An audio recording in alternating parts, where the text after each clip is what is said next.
All right, so students in my calculus class, as you have arrived to this video lesson, and it's a big congratulations to you because you are now making your way ready for another big concept and quite important concept in calculus. You are at the door to a different kinds of problems, completely different kinds of problems. So prior to this point, all of your work were primarily involving finding rate of change and all that, and that was the whole idea about taking derivatives and all that. And now we are beginning into a different kind of problem, completely different direction.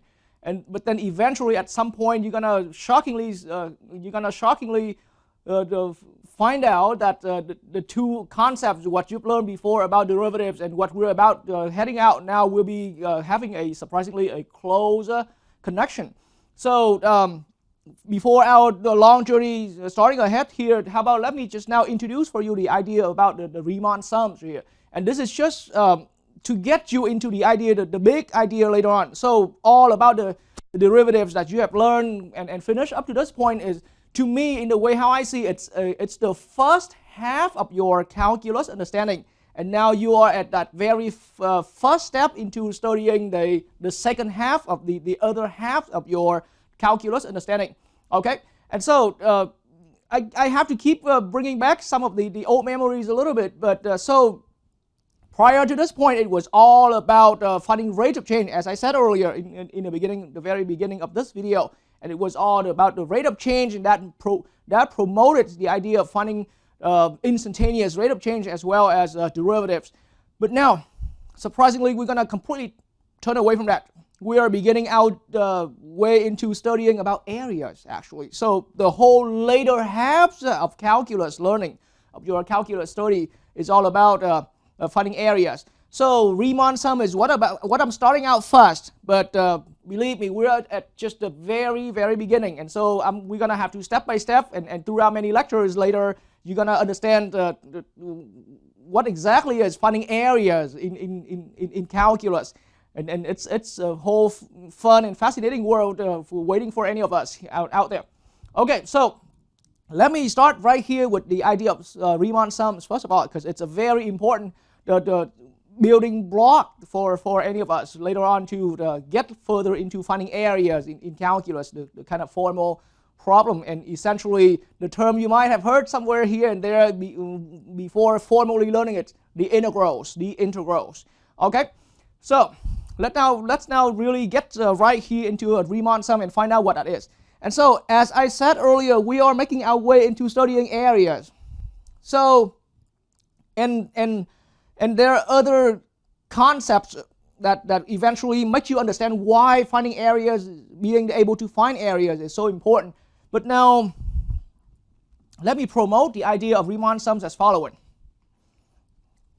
And this idea I'm bringing up here is not the only application where you can see Riemann sums to be applied.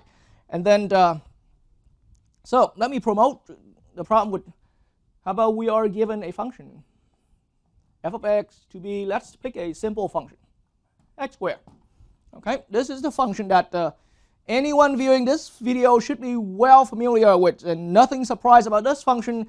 And if you're thinking about the graph, and as a matter of fact, speaking of graph, I do highly recommend that at this point when you arrive at this video, make sure you know the graphs of, the graph of all of the common functions. The linear function, a quadratic, a simple quadratic like this, an e to the x function, and an e to the x function, a logarithm function, and for students who are heading out for engineering major or physics field, know the sine or cosine function, or generally the trig functions. You gotta nail down all of those basic common functions before we can head out to the, so that we can move on smoothly with this.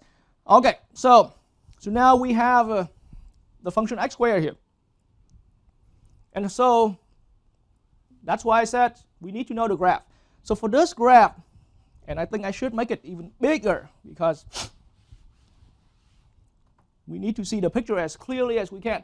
And I am not going to draw the complete graph of this particular x squared function. I am going only, because everybody knows that x squared function is that nice parabolic shape that's going like this. And I'm not an artist here, so forgive me that my graph is not the best looking graph out there, but it's a parabolic shape like this. Or in short, it's a parabola. Okay, so I'm not going to worry about the other part because that's not really what I plan to show anyone. But let's just focus on the part where the graph is on the positive x values. So we only need to focus on that part where x value is positive, and you will get the generality of this kind of work at the end of our discussion here. So don't worry with me. Don't worry about why I completely ignore the other part of our parabola here. So that's the parabola famously known for the x squared function. X squared function gives me this graph, and I only want to consider the part where it's positive, I mean non-negative and up.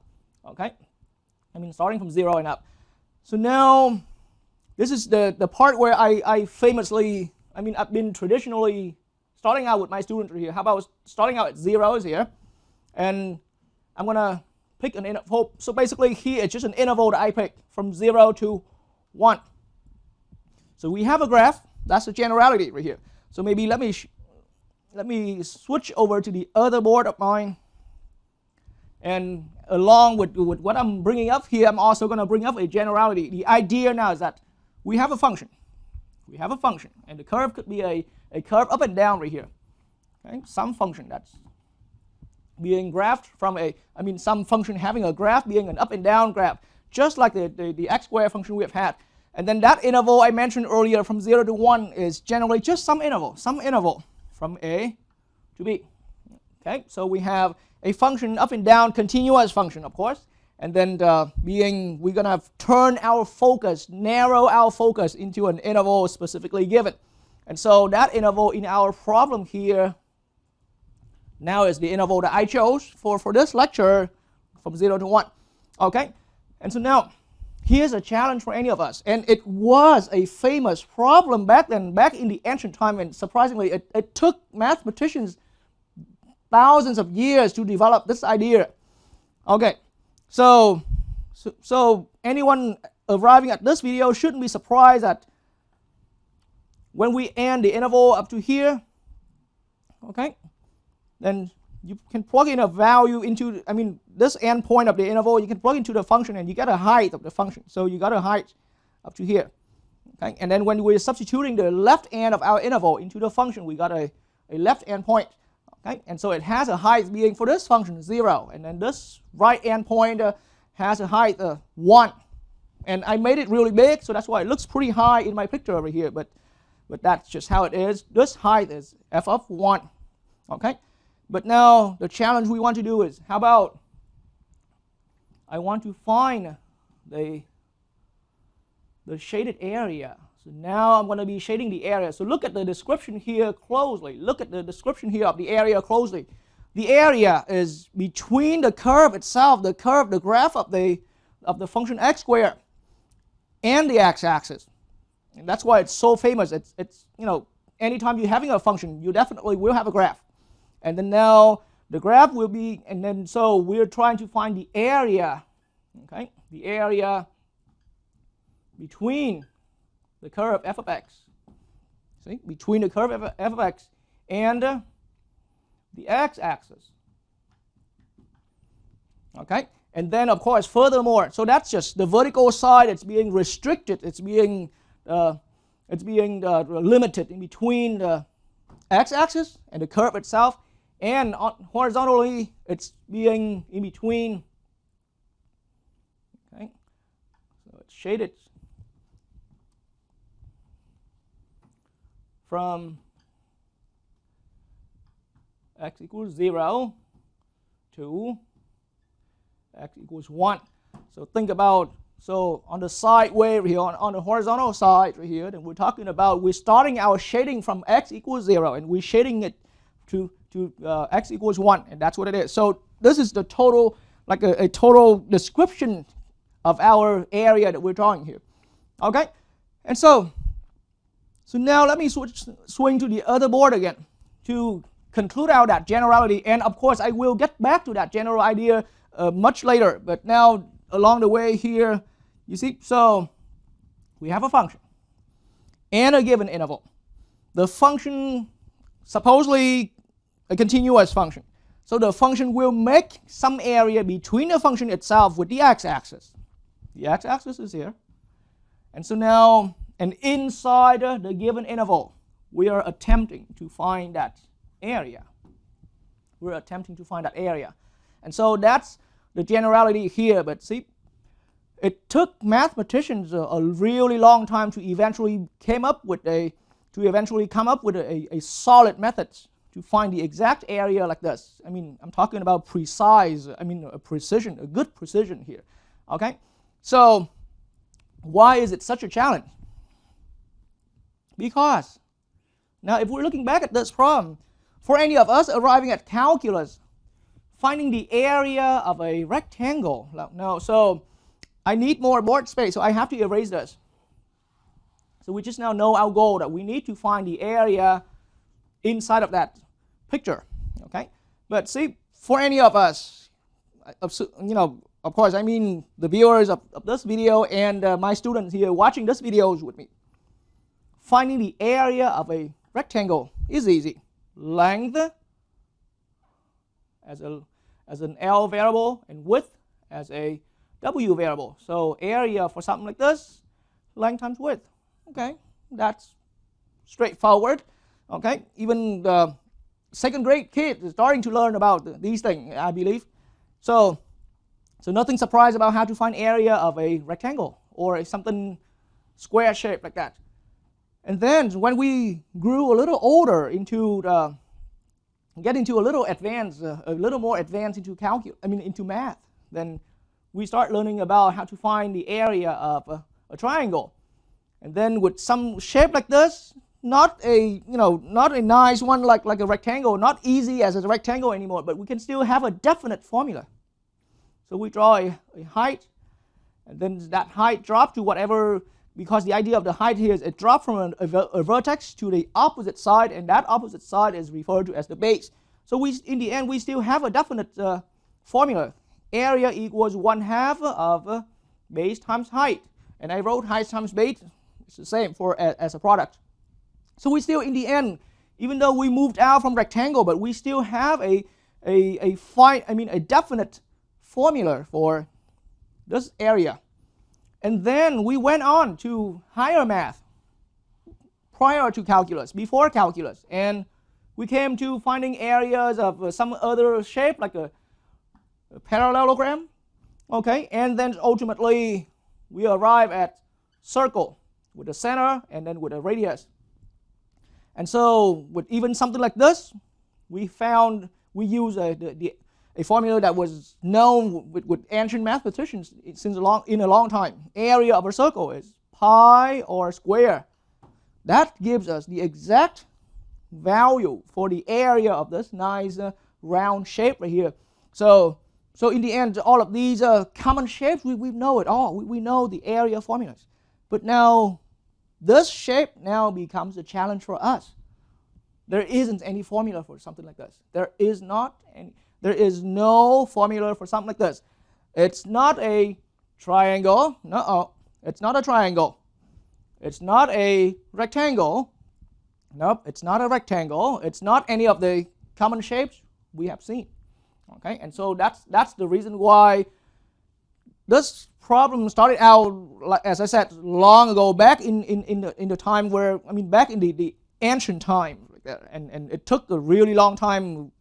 If I remember correctly, in a history book I read about math, and it took about thousands of years to eventually come up with a solid method to find the answer for that kind of area. So just want you to know, it's this area here, we will be able to find that. It's just not any of these. We won't be able to have a definite formula like for the area of a circle or for the area of a parallelogram or a rectangle, whatever. We won't have any of the formulas at all. So this is how. So now let me, as we starting now getting into that, and we understand our goal here, I gotta show you how clever the mathematicians in the past have come up with. So yes, we know that our goal here, and I have to erase all the shading here because we know already that that's our goal. All right, now I'm gonna keep my graph and make a completely different picture over here. This is what we want to do. So now think about at the time where we never had calculators, we never had advanced computer like what I'm using here with on my board, on my table here. Then here's the thing, and this is also the idea we have to start going through right here. Mathematicians in the past cleverly, and see, at this point, I keep referring to past mathematicians because I love to give credit to these people in the past that they come up with this. I was a learner, and now I'm passing it down to anyone viewing this, and the big credit went back to all of the people who came up with this idea right here. So instead of finding the exact area back at that time, here's how they developed that. First, think about we approximate that. We're not gonna think at the point of the original point when we first had this problem promoted, then we come up with the idea of approximating. So here's how we're doing it. So in the end, from 0 to 1 is an interval. It's an interval. So we're going to break it down. We're going to break this interval into sub-intervals. Okay, so let's do it like this. See? So right there, and now as I put down my little tick marks in between the 0 and 1 here, then now I produced about 4 sub-intervals already. Okay? And so now, usually over my years of teaching, and specifically teaching into this idea of operating with Riemann sums and all that, and getting anyone ready for the later kind of calculus work, then I usually start out with, so my letter n right here is to represent an n here equals 4. Here I'm talking about 4 sub-intervals. Okay. So that's just for start. And it's my recommendation. Even though we can stay with less, but for a problem like this, having less interval is not fun. So let's do with 4. Okay? And so now I'm starting out. It's just a choice right now. And 4 sub-intervals.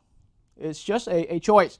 So again, back to what I was saying, the big idea now is that this total interval window right here that we're trying to obtain our area shaded inside of the curve here is now broken down into 4 sub-intervals. Okay? And to be honest with you, with any of you viewing this video, the original idea here is that the intervals that we're breaking down right here, the intervals that we're producing here, did not necessarily have to be equal width as well. Okay? And I'm using that term equal width because you see each of the sub-interval here, any interval has a length from where it starts to where it ends. So this is the width of our total interval from 0 to 1. And then so now just like what I said earlier, each one of these small intervals being the sub-intervals of our total interval here, the original idea did not require them.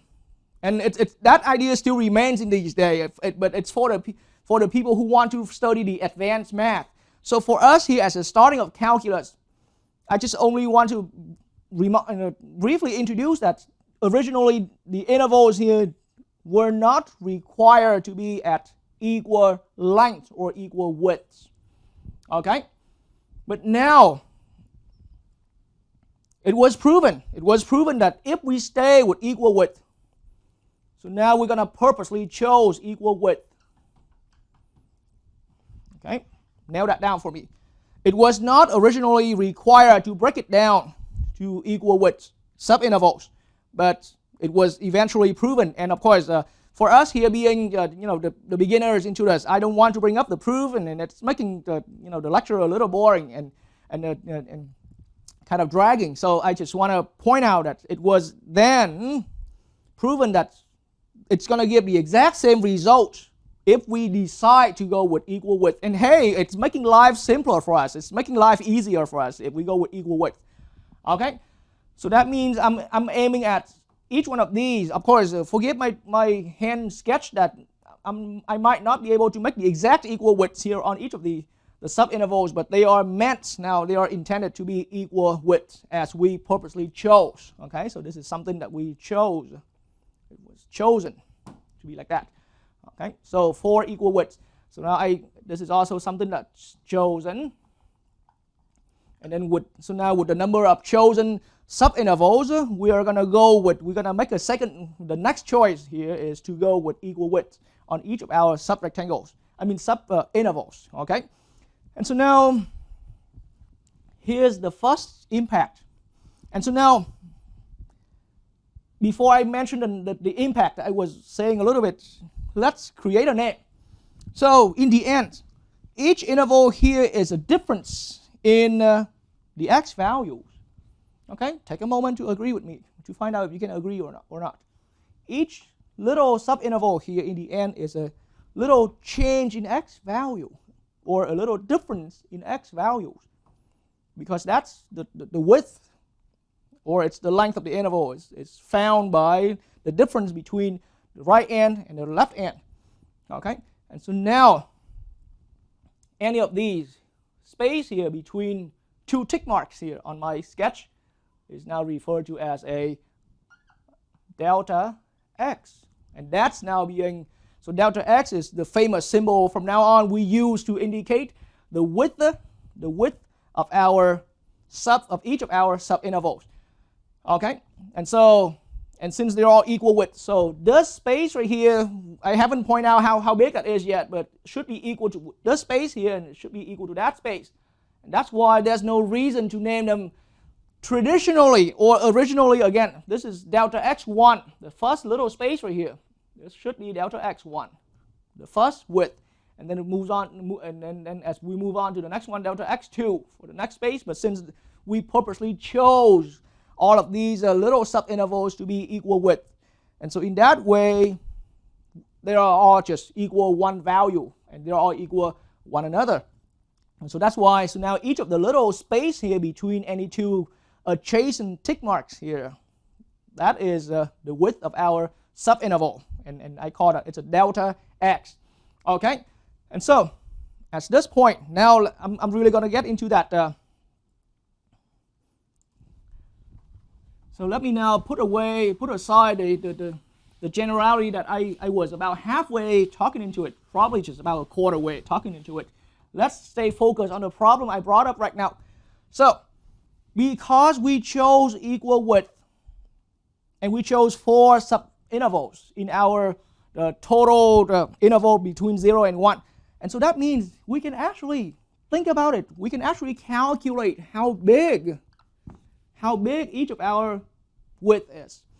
So, isn't it the total interval from 0 to 1? The total length of the interval from 0 to 1 is 1 minus 0, the ending of our interval minus the beginning point, the left point of our interval.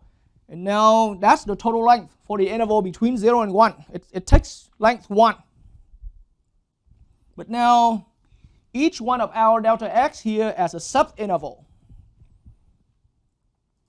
And there we got 4 equal width subintervals. So in that way, it makes perfect sense now that we're going to divide by 4 the number of subintervals that we decided to break our total interval into. Okay? So remember, we can only do this because we purposely chose that all of these little subintervals are equal width. Okay? So as a generality, let me kind of put a remark here. So in general out there, back to the picture that I already erased here about the generality of this kind of problem. We are approved to use equal width because it doesn't change the result at all. And so doing it that way, then each of the equal widths here is going to be b minus a. B is the final point of our interval. Subtract a, and that difference there is divided by n. The number of n is the number of subintervals that we targeting for, that we are choosing, that we have chosen to break our interval into that many subintervals. Okay, and so in this problem, each of our subinterval has length or has width 1/4. Okay, at this point, calculus students of mine, I highly recommend that be able to work with fractions. But in case you're still not comfortable with fraction and love to rely on your own calculator, then this 1/4 is the same as a 0.25. Okay, so now that means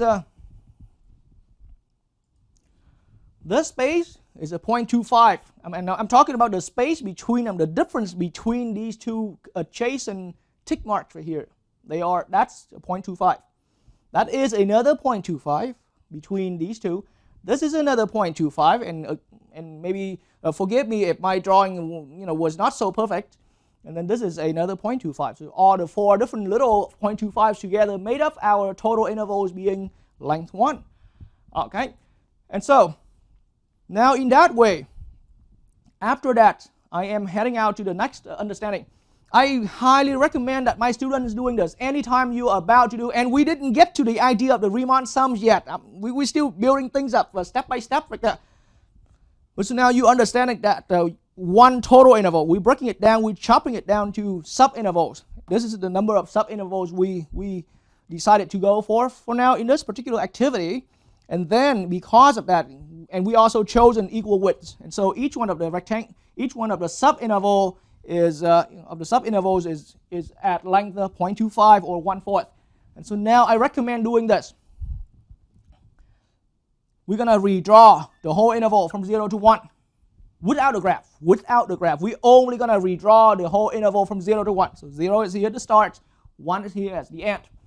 Okay, and so in that way, yes, halfway is here, quarters are here, because we broke our interval from 0 to 1 into 4 sub-intervals. Okay, and so as I said, you don't need to draw the whole graph here. I highly recommend to draw again only the interval itself here, with the 4 sub-intervals being partitions inside of that. So each of these are called the partition points. So these points itself right here, now officially we can call them the partition points. Okay. All right, and then shortly I'm going to have to erase that term to make more space right here. But see, so now mathematically, if this is 0, and each of the space here is being 0.25, then you can think about this exact point, this exact partition point right here is 1/4, or in decimal 0.25. Either way you want to write it. I write 2 conventions there. Okay, and maybe at some point eventually I'm going to give up one convention and only stay in one. Okay, and so the next point over, think about it, it's 2 spaces like that, right? 2 of the 0.25 spaces over to the left of the starting point on our interval. And so it makes sense to be a half right here, am I correct? Or think about it, it's 1/4 plus 1/4, it gives me a 1/2. And so, or this is a 0.5 in decimal. 2 different ways you can understand. Okay, and then that one here is, of course, it's 3/4. Because it's 3/4 spaces away to the right hand side of our starting point on the interval here, on the total interval. And so now this is 0.75 in decimal, if anyone prefer writing it that way. Okay, 0.75 here. And of course another 0.25 space added on to that very last one, and we ended up with our final one. So many textbooks also indicate this is A right here, this is B, our final point.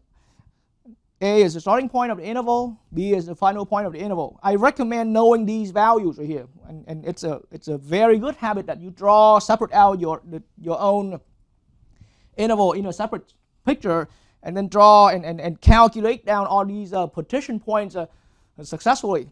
It will help big time in the next step when we're getting into doing the Riemann sum work. And of course, I keep talking about the Riemann sum work, but we haven't officially gotten into that yet.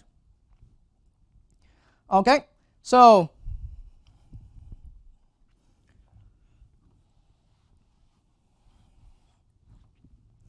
now I'm getting back to the other picture.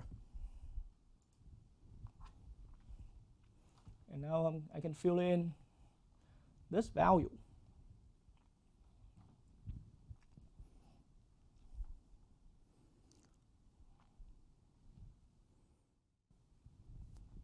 Let me erase all of these extra writing here because we're done with those. All right, so those partition points are here. But the picture here is a little smaller and too squeezy, so I only go with how about decimals here, because I understand for some reason a lot of time, even for my students who arrive at calculus, I see there's still a bigger majority who prefer working with decimals. But I still highly recommend working with fractions. So this is a 0.25. It's that particular spot, and then this spot right here is 0.5. And this next partition point here is 0.75. Okay. All right. So here's the idea.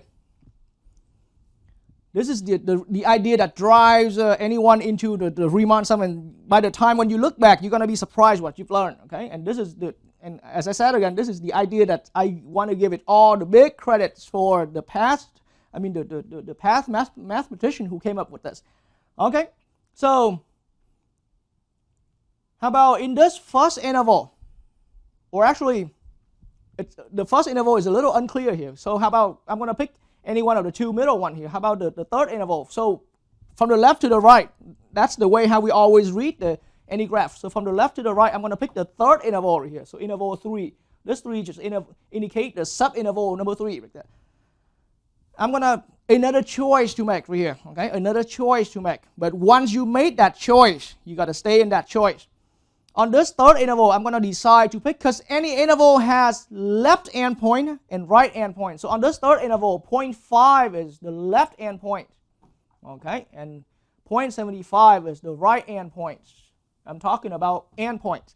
So my board space here is limited, so allow me to skip the word endpoints, but 0.5 is the left endpoint of my subinterval number 3. 0.75 is my right endpoint, the right endpoint of my subinterval number 3 here. So now back to what I was saying earlier. I made a choice actually. It's a choice. I made a choice that, hey, for this interval, let's pick left endpoint. Okay? Let's pick left endpoint. And so, in the way it is, if we pick left endpoint, and that means 0.5 is the left endpoint. So now, but what's good about picking an endpoint? So now once you made the endpoint, and in this problem I said I chose a left endpoint, then we're going to take that left endpoint, substitute that into the function. The left endpoint is 0.5. Our function is x squared function. Substituting that into the function, we're going to end up with 0.5 squared. Whatever it will come out, it's just a value. But here's the impact. I highly recommend you start practicing on working on your skill about looking at picture, looking at a graph here. But well, as a numerical value, I have nothing to say. But as the graphical meaning, this value that came out from 0.5 square here is the height. The height that's from this left endpoint, that's when you draw straight up and hits the graph. That's the height right there. Okay, the idea is still easy, right? All right, so now here's how I'm doing it. So from now, that's the height. That's the height. Now from that height here, and remember, we got that height because we chose the left endpoint. We chose the left endpoint on this interval number 3, and right now I'm only focusing to this interval, sub-interval number 3 right here. On this sub-interval number 3, I chose left endpoint, and I substituted that left endpoint into the formula. I mean into the function. And so the formula of the function gave me the final value right here. But the final value, the final output on the function here is now graphically understood as the height. So we kind of mixing between numerical and graphical here. But now from that, now I'm going to draw over as a rectangle. All right, so what's special about that rectangle of mine? That rectangle has, so for that rectangle number 3, it has the width for that. As far as value, 0.25 space, right? From 0.5 to 0.75, it's a width, 0.25. And this is the width.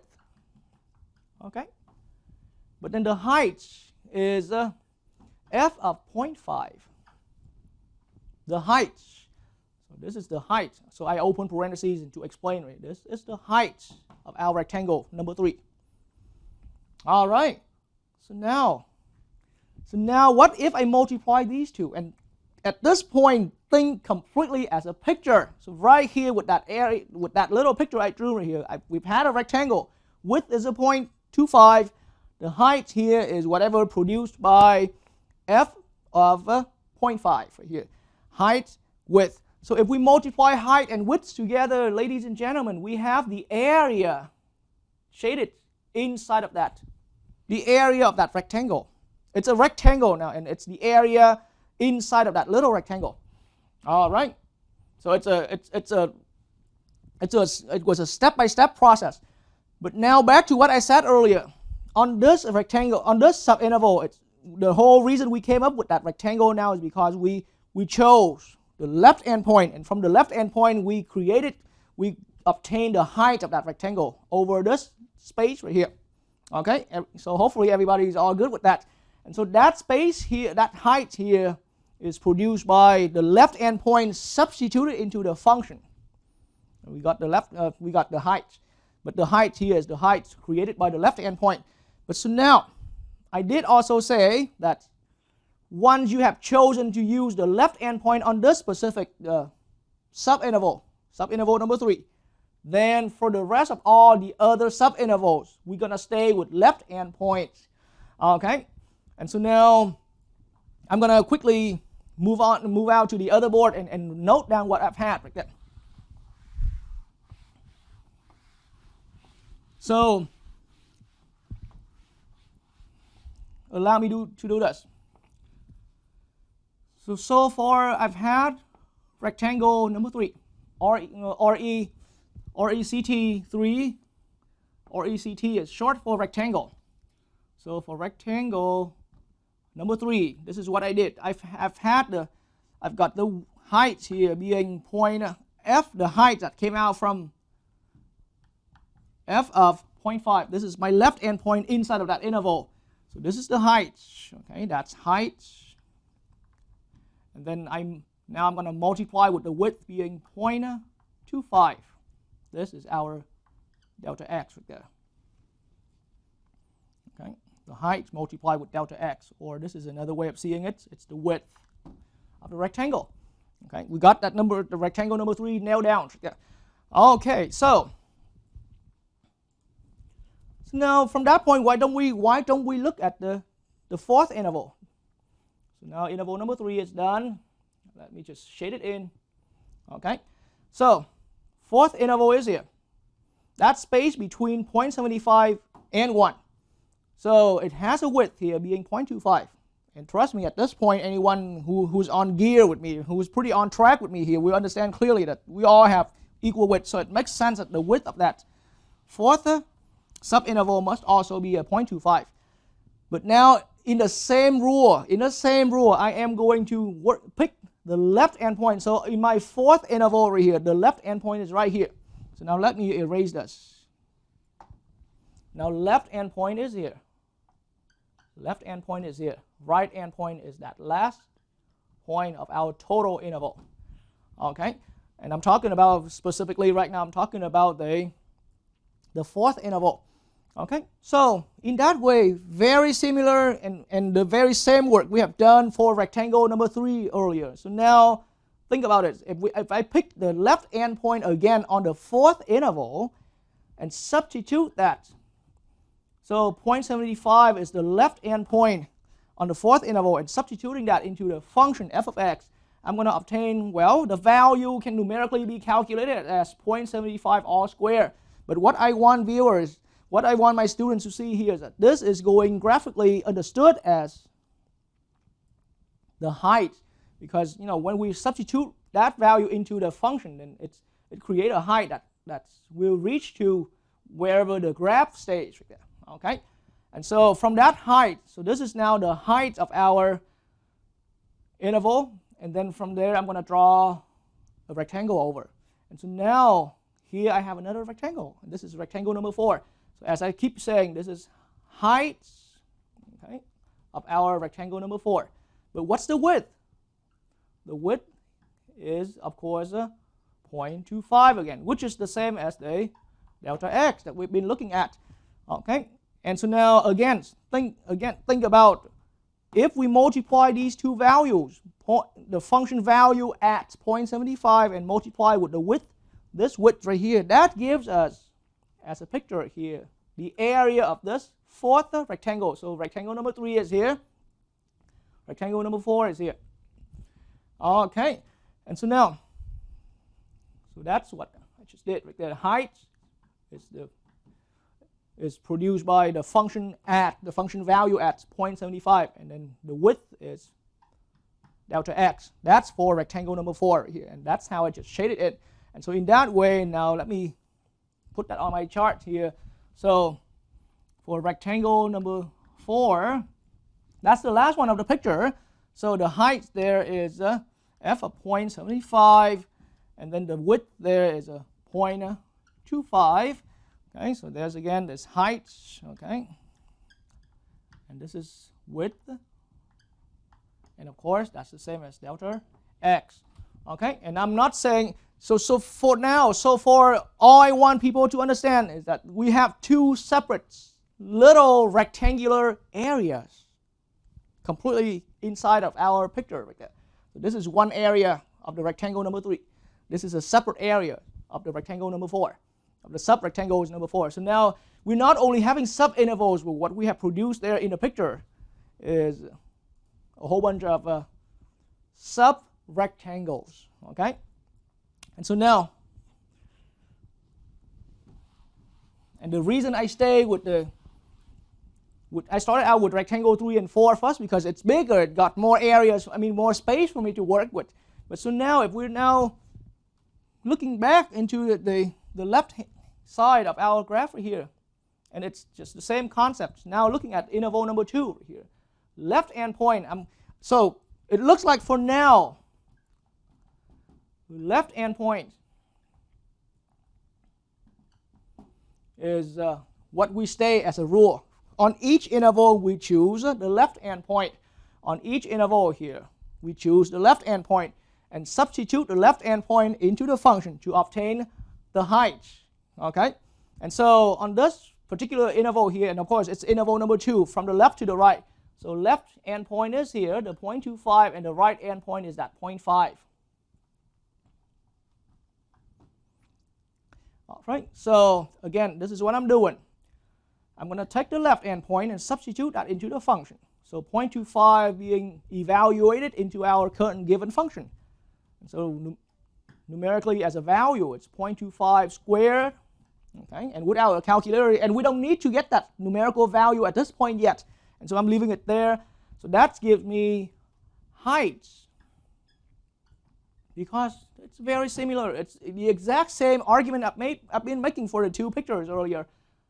If we substitute 0.25 into this function, it gives me that height from where our partition point here is, and hits to the just stop right when it lands on the graph like that. And that's why the reason I chose to do this after these two ones, because it's a little narrow space here, so it could be a little hard to read for anyone viewing the video. So that's the height, being a small little tiny height, and then from there I'm going to draw over as a rectangle. Okay, and so of course this is rectangle number 2 here. And then this rectangle has the same width, 0.25. So the width of this rectangle, the width here is 0.25 again, which is the same as that delta x that we were calculating. Okay, and so again, recognizing this picture is also a rectangle, what can we do with this? Multiply length or height and width right here. Height multiply with width, we're going to calculate, we're going to have the area. So this is rectangle number 2. I write that, the little label number 2 right here. But height times width right here gives me the area that I just now shaded inside of that. Okay, and so again, I'm going to swing over to my other board right here. So for rectangle number 2, okay, we got the height here is f at 0.25, okay, and I'm going to multiply with the width 0.25. Okay, so I got 3 separate columns right here. Allow me to use columns to separate out. Okay, so what about the very first interval, the interval number 1 right here? So at this point, it's the same generality that hopefully anyone viewing the video has already drawn out. So we're going to do the exact same way here. All right, so for the first interval,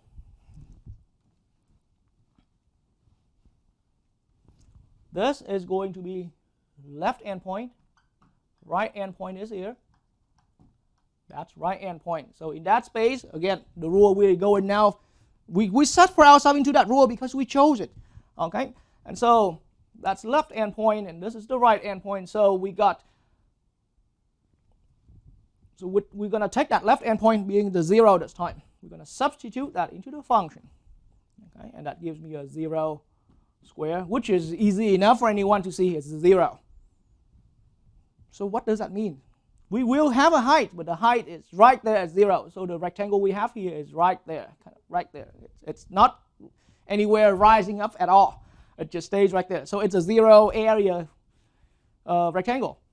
So the width is the same, being 0.25, and that's the same as the delta x that we've been talking about. Okay, and to find that area, height times width, height times width, that gets me the area. And so in this case right here, for rectangle number 1, okay, rectangle number 1, f of 0 multiplied with 0.25 being the width. Okay, height times width, height times width. So, all right, and that's what I was saying earlier. See, for rectangle number 1, and I apologize for the very narrow space right here. So the height is f at 0 multiplied with the width. Okay, so now I will erase and rewrite all that. But the idea now is that, so I was saying earlier, as I was saying earlier, before we got into making any of these drawings, we were approximating area. So now it's time to go back and understand further what it meant by that. You see, instead of getting the exact area between the curve here and the x-axis, but now at least this is what we can do. I have produced the area for this angle triangle number 2, this triangle number 1. Not triangles. I apologize for saying that. I meant rectangle. So we found the area we can find. We didn't find it yet, and we didn't calculate it yet, but we can find the area of this rectangle number 2.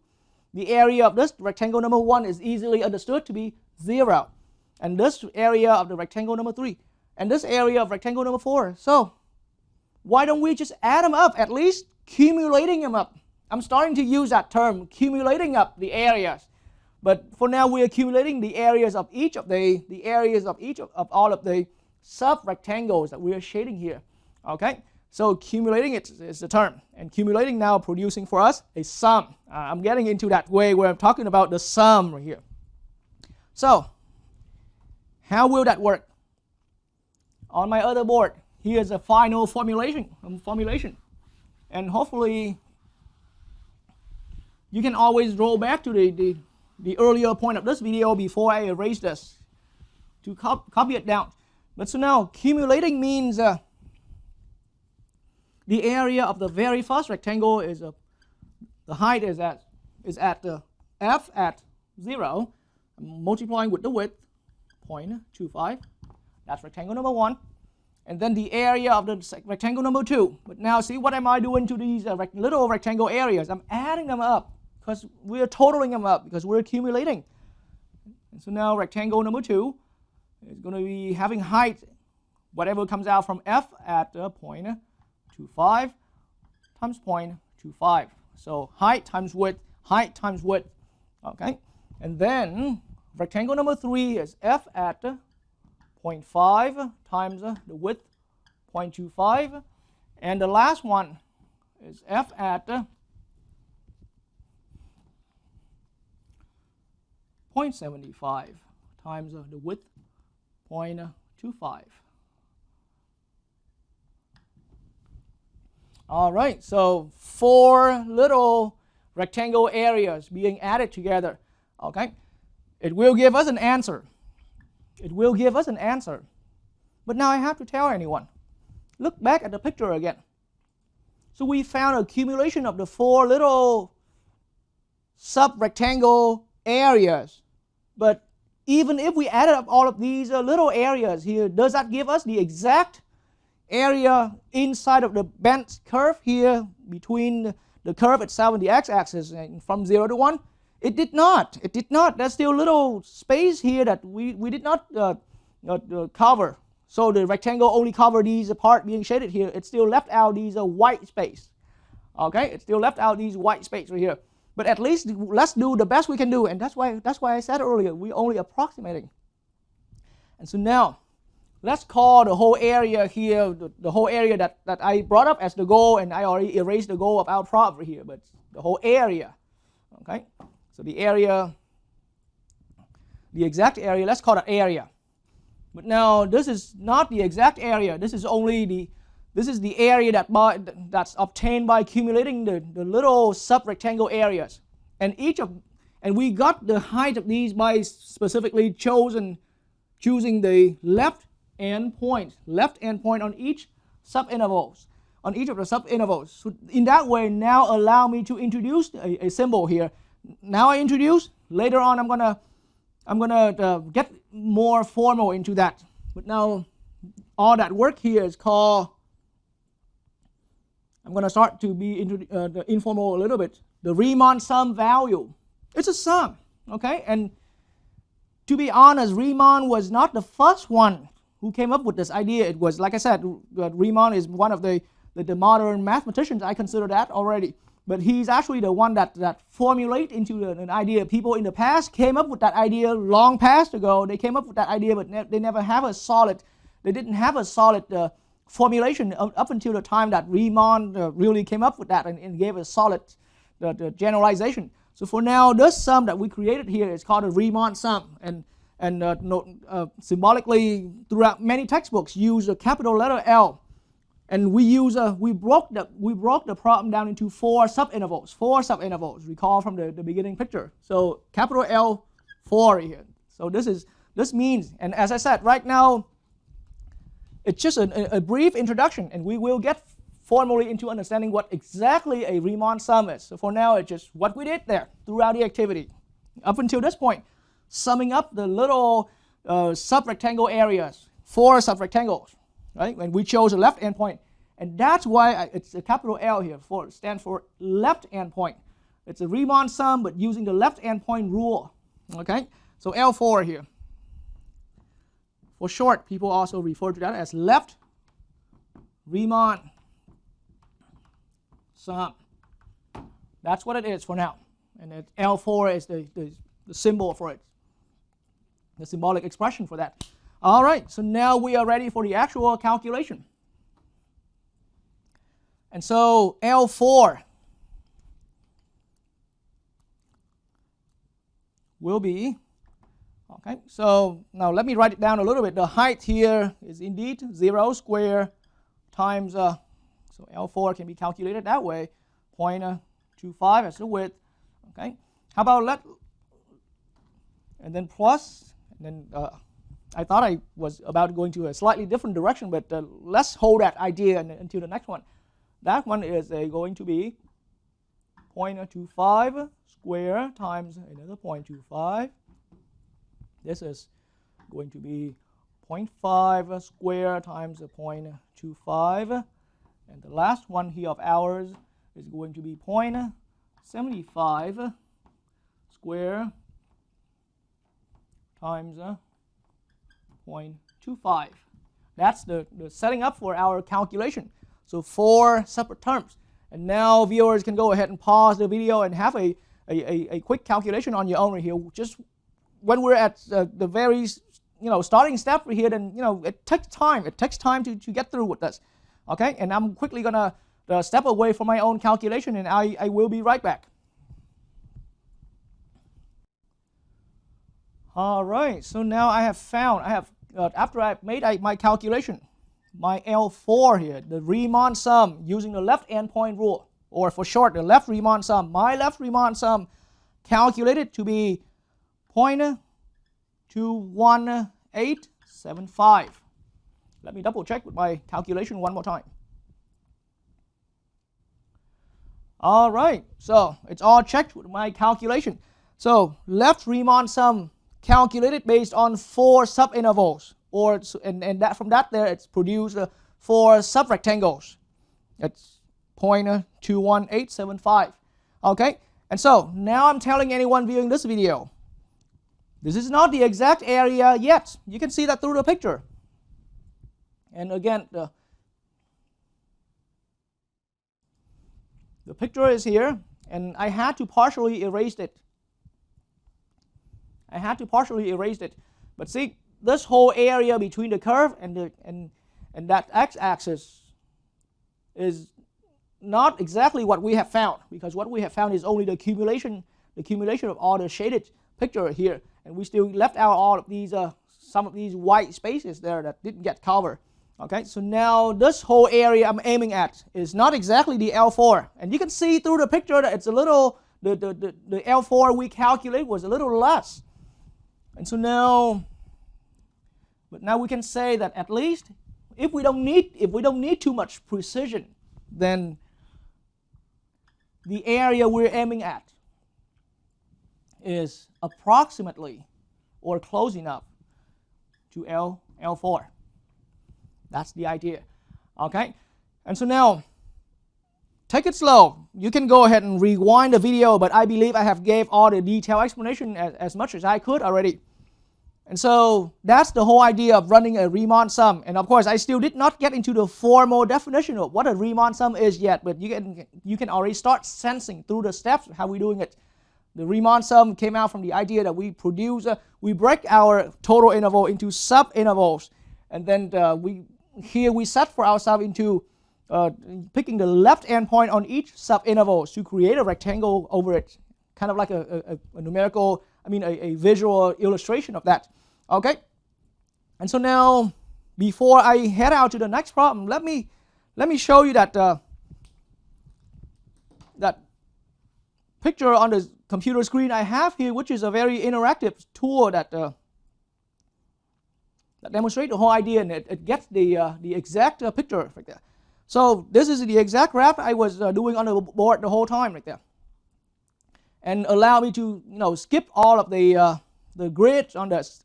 It's on exact scale right here, the 1:1 scale, and so the interval that we're looking at is here. So now let me show the interval on my graph. This is the interval. So it starts at 0, okay, and it ends at 1 right here. That's the interval. See, then when I click on that point, it gives me 1, 0, which is that interval. All right, and so the starting point is 0, the ending point is at 1, and then remember that throughout our activity we were breaking the total interval here into 4 subintervals. So this is how I show the 4 subintervals. My software I'm using here, I'm particularly using Desmos, the graphing calculator with Desmos right here. And so I have not found an effective way to put the labels here, because this is my own customized labels instead of using the actual numerical label on the axis. So here in this picture I don't have the numerical labels, but 0 is here, 0.25 is here, 0.5 is there, and then 0.75 and 1 is here. Okay, and so as I said, we chose to go with equal width, so the machine is doing a very good job of breaking it down into equal width subintervals. And then now the left Riemann sum, the whole idea. Now I'm going to bring up the picture, and instantly everyone is going to all see that. There we go. So this is rectangle number 3, that little space right here, because see, if we substitute 0.5, which is the left endpoint of this particular interval, into the function, and this curve right here is a function for x squared, in case I forgot to mention it. So 0.5 substituted into the function produces this height for us, and from that height I'm going to draw over as a rectangle, and that's how I did that. That's what I did in the activity on the board earlier. And so this height here is f at 0.75, 75 or 0.75 squared, the left endpoint on this fourth interval. And this is as a picture of our fourth subrectangle. And our subrectangle number 2 is here. On this interval, the left endpoint is at 0.25, and I'm using 0.25 substituted into the function, and that's how I got this height. And so I enjoy doing this decimal because it has a really precise graphing calculator, a feature that does all the nice graphics for us, and it can also do a lot of calculation for us as well. And so this very first rectangle, in the way how it looks, even with machines, in the way how it looks, it has to be just simply a line, and I can just quickly zoom it in, and no matter how far it is, that rectangle is not going to rise any higher because it's height 0, as we already nailed down with the calculation on the board. Okay, and so the summing up of all of these rectangles out there, right there, gives me that final value to be. And right now I'm using 4 subrectangles. So that final value was calculated on the board earlier to be this value, 0.21875 right here. And to be honest with anyone viewing this video, I actually also had decimals calculated this value for us. And so that's how it's heading. So I'm going to take some time because everything we have done is only half of our journey, or maybe just 1/3 of our journey in terms of having a full, complete understanding of what a Riemann sum is. Okay, so now I'm going to erase this and possibly the whole complete picture because and reconstruct the exact picture in a different way.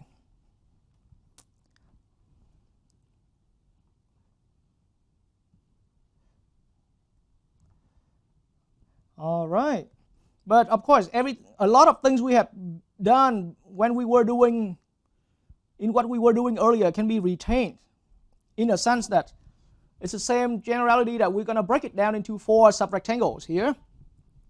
And yes, that's my picture. All right, so these are the partition points. Their values won't change. Their values of the partition, it won't change. We're still going to stay with 4 subintervals. And let me put away all of these extra stuff here.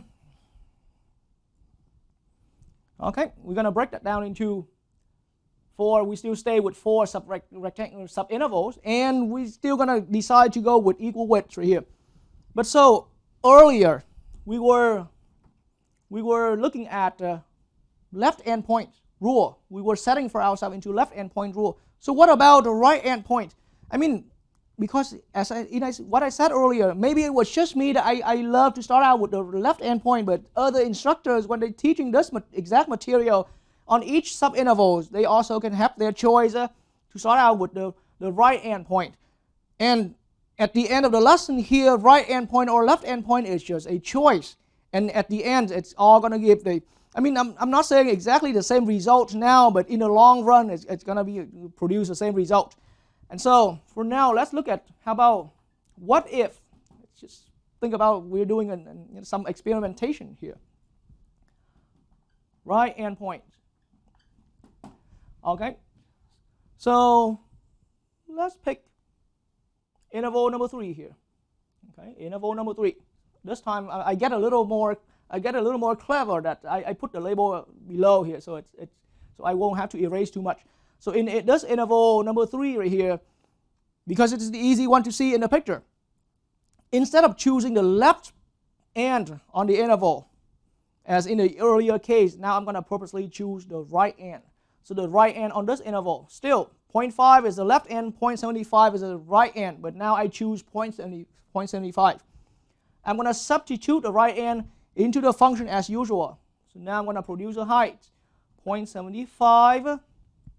That's the right end of my interval number 3. And I'm substituting that into the function. It's going to give me for sure 0.75 square. And this, I call this here the height.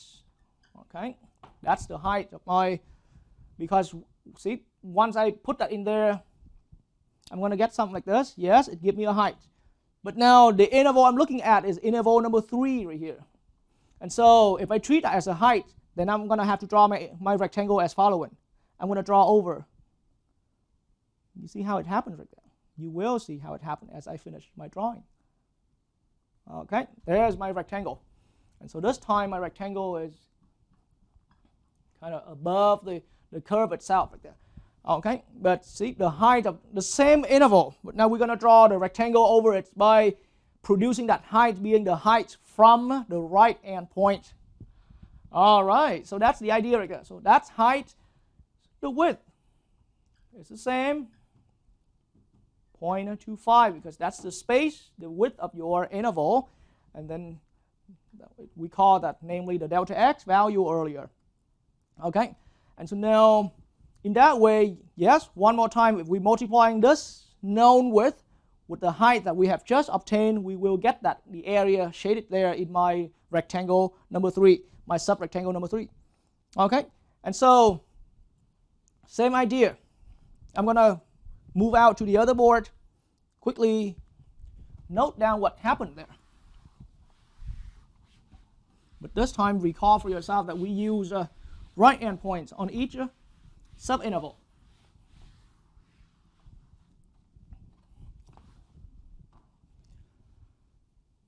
All right, so rectangle 3, the height was f of 0.75 and the width was 0.25. Okay, so height in product with width, that's my area for rectangle number 3. And that's the part being shaded in the picture earlier. Okay, and so now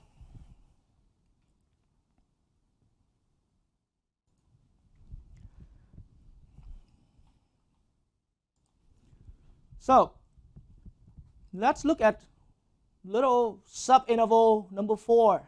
And again, I decide to put my label at the bottom now. Left endpoint is here, just like that, just like before. Left endpoint is at 0.75, right endpoint is at 1. But this time I chose to use a right endpoint on that subinterval and substitute that into the function to obtain my height. So my height is indeed this height right here this time. Okay, and so f of 1, that's graphically the height of our rectangle here. And from there, yes, it's 1 square numerically, and we call this is the height. I'll leave the calculation for the later step. And from there, I'm going to draw back to the left my rectangle. Okay, and so my rectangle again will have a width equal 0.25. And then that is the delta x value that I put in parentheses here. And so if we now multiply 0.25 with 1 square, that will give me the area that I'm shaded here. Shading here, and that's the area for the subrectangle number 4. Okay, so now at this point, having some experience after working with left endpoint rule, and things can start speeding up a little bit, and you can sense it. All right, and feel free to even fast forward my video if you feel like the steps you're doing here, you're already ahead of me, if you feel so. So rectangle number 4, height is f of 1 times 0.25 being the width. Okay, and then so now I'm turning quickly into my rectangle number 2 right here. Okay, I put my label a little too close to the other. Okay, rectangle number 2. And so in this subinterval, see, it all started out being a subinterval, and then the rectangle rise on top of that. Okay, and so now in this time, I'm going to choose my right endpoint, which is being 0.5 here. So right endpoint is the 0.5 for this second subinterval. And so that means now I'm going to substituting 0.5 into the function. Yes, it's 0.5 squared. It will give us some value. We call this the height. Okay, and then the width for this. So that's the height. The width for this is 0.25 again. Okay, so where will that picture look? I mean, where will that picture be? It's like that. All right, and so now multiplying the width, the height with the width here. And that width is the delta x. Now this parentheses here is just indicating as a comment right here, but it doesn't mean 0.25 multiplied with delta x. Okay, but now multiplying the width with the height here, it will give us that area. So 0.5 square, that's the height, multiplying with 0.25 the width, that's the area for this little picture. Rectangle, subrectangle number 2 right here. All right, and so now I'm going to again move out to my other board, and I'm recording it down for rectangle number 2. And I also became a little more clever in terms of partitioning my space here on the board to make things go a little better. So this is f at 0.5, okay, and times with the space with the width, 0.5, and I mean 0.25 here actually.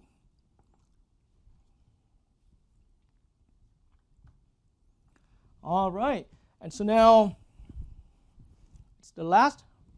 It's actually the first, but I'm handling it last because it's so little. So for rectangle number 1, for subinterval number 1 here. All right, we choose the right endpoint on that subinterval. So right endpoint is a 0.25. Substituting 0.25 into that and drawing that over as a rectangle, I have this little rectangle. So now, here's on quick scratch work. We're looking at, see, f at 0.25, or laying it down, 0.25 square. That here is the height. Okay, and then the width here equals 0.25. Not the spot, it's the space here.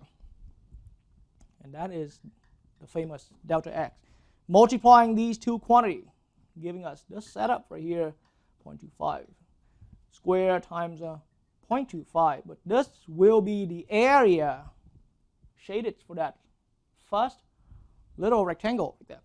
Okay, so in that way, for subrectangle number 1, the first one from the left to the right, we're looking at f at 0.25 and multiplying that with 0.25.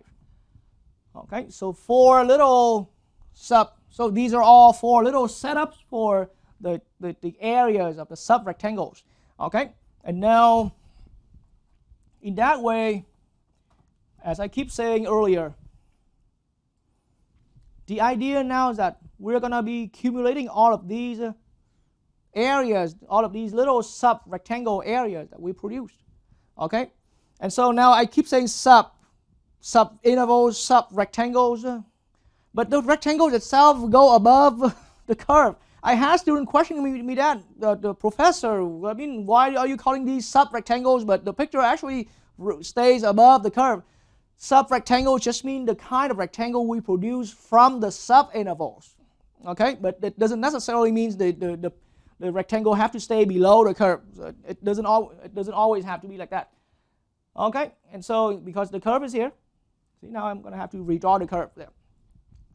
But now, as a big picture, again, we're going to sum up. And see, that's where Riemann sum is waiting ahead for us. We're going to sum up, okay, all of these, or we're accumulating up. Okay, we're accumulating up all of these little sub-rectangle areas. All right, so now again I'm going to navigate to the other board. Okay.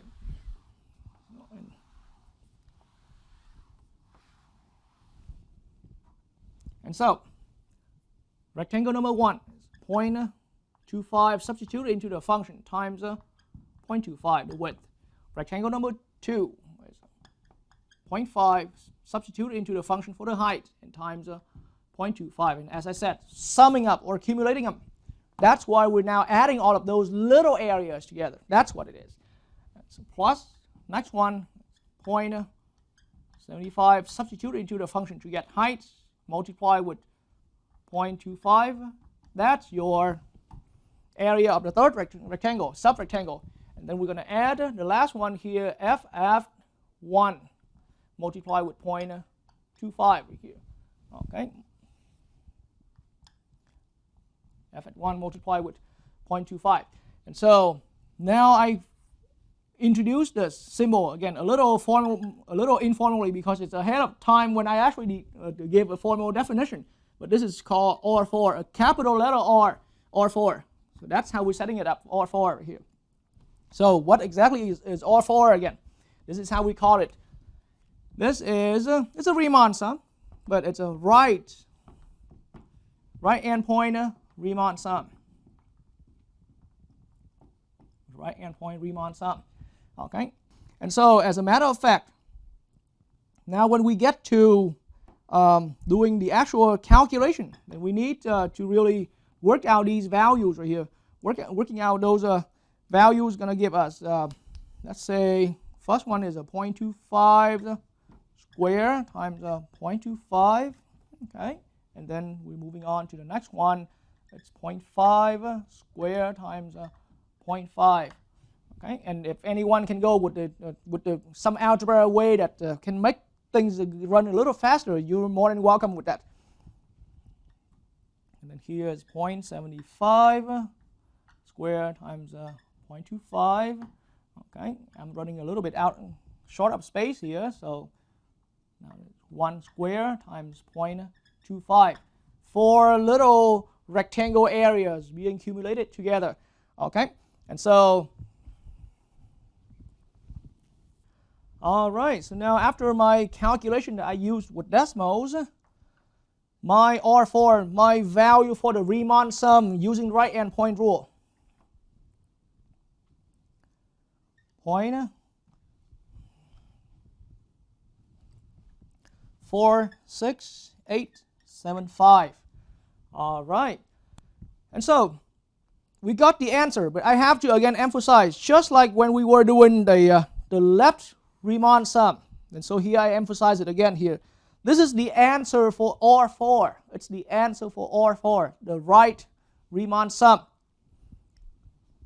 because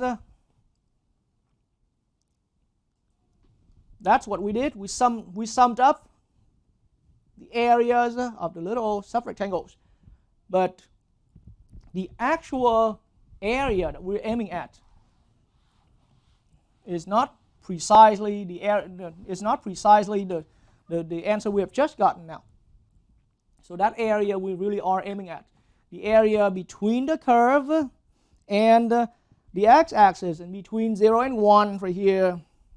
You can see in this picture here, if we're using the right endpoint rule, then the right endpoint, the right end Riemann sum is a little bit above or a little bit over, right? We got these extra shaded area here outside of our main aim right there. So in the end, it's still not our exact area that we're looking at here, but it's only, we can use that as a different way of approximating it. So in this case, this approximate is a little over, but in the end, again, the area, now I say that the area is approximate, can be approximate by R4. That's all I can say right now. So R4, I have to keep making it clear, R4 is not exactly the area that we're aiming at. It's only an approximate, and we use 4 sub-rectangles, 4 sub-intervals. Okay, all right.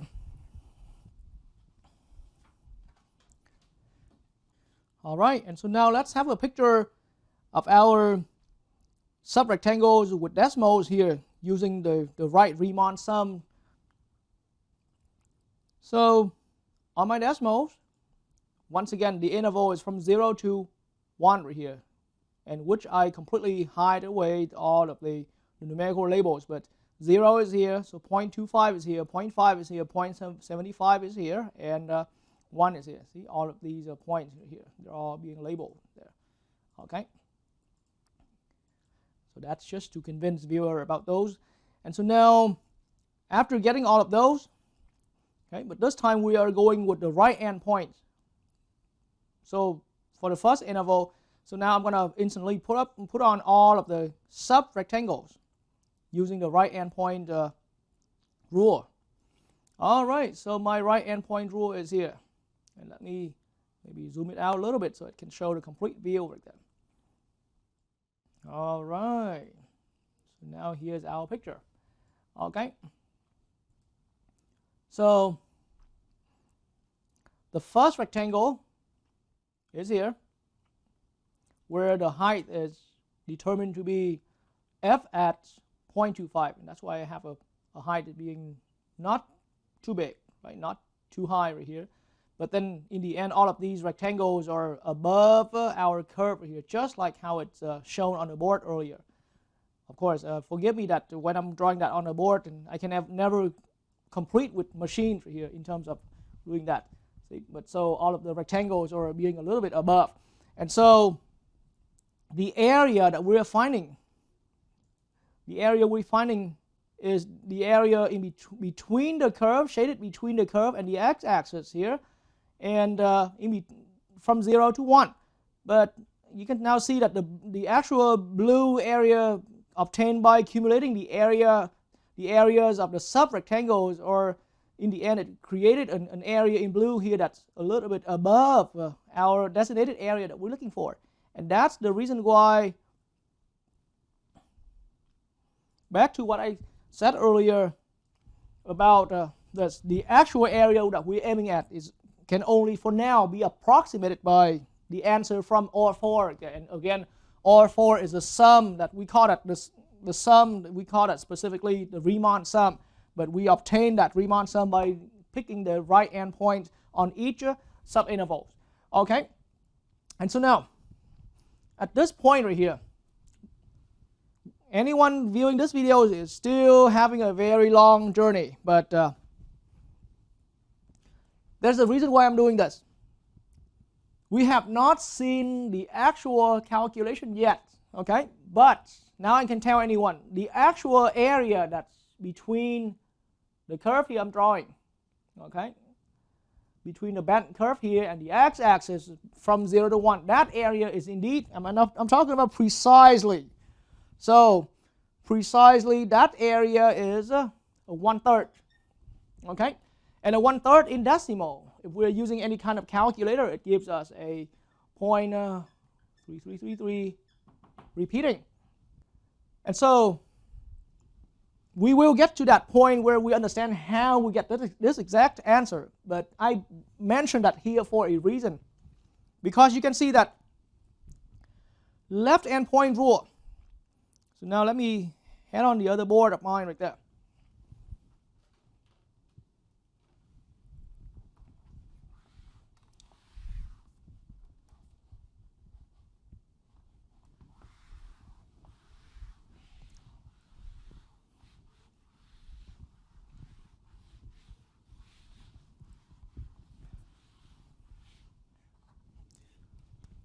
Left endpoint rule.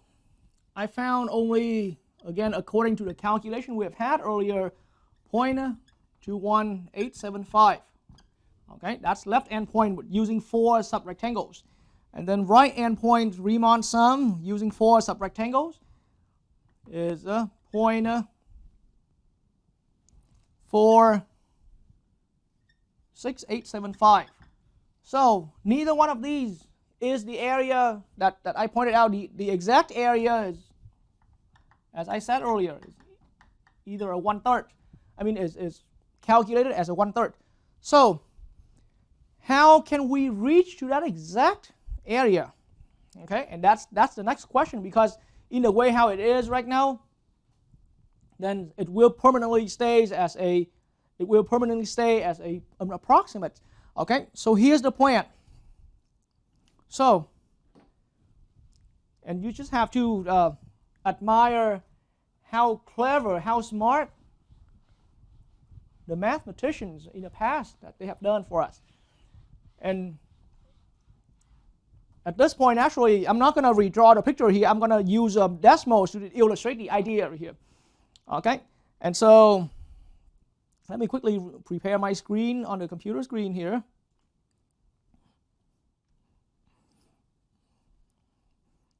All right, so here we go. So same graph, same partition for now. We broke the interval from 0 to 1 into 4 subintervals. Okay, but now we weren't happy with the result we've had, because this result here as the left Riemann sum, obtained as a left Riemann sum, we were a little bit under.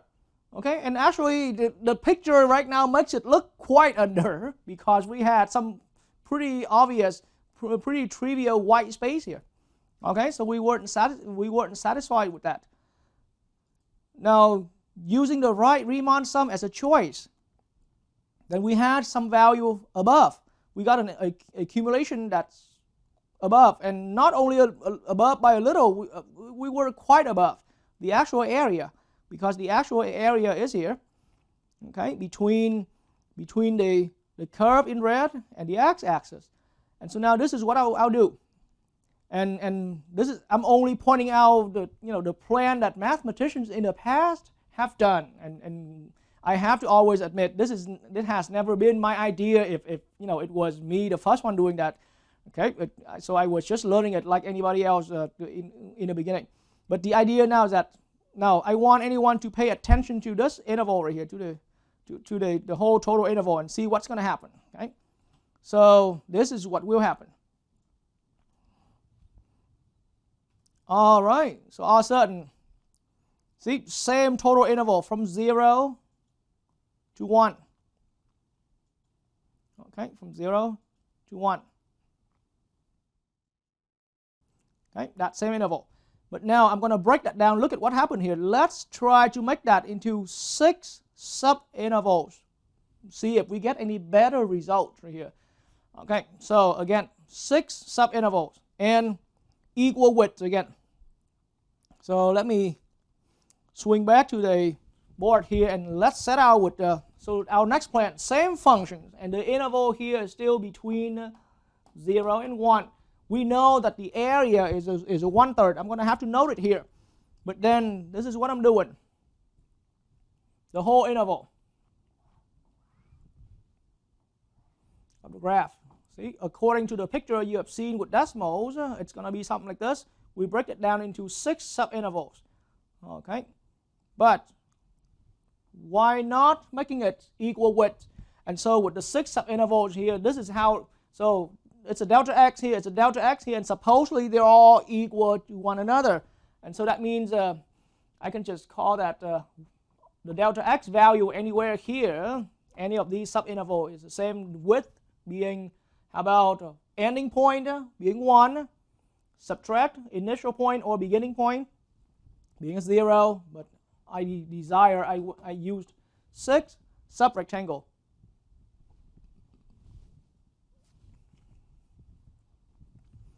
And so in that way, I'm going to divide that by 6. And so my answer here is a 1/6. At this point, I highly recommend using the fraction here for our setup right here, because if we're using decimal here, it's going to give a very lengthy decimal, because 1/6 is having a repeating decimal similar to the 1/3 right there. Okay, and so let's keep that delta x right here. The width for each of our sub-intervals here is a 1/6. So once again, anyone here is having a second look at how we obtain the delta x. It's all due to the reason that we broke it down into equal widths. Okay, and so now my picture is going to be a little challenging for me to do a hand sketch here. So I'm going to bring up decimals here.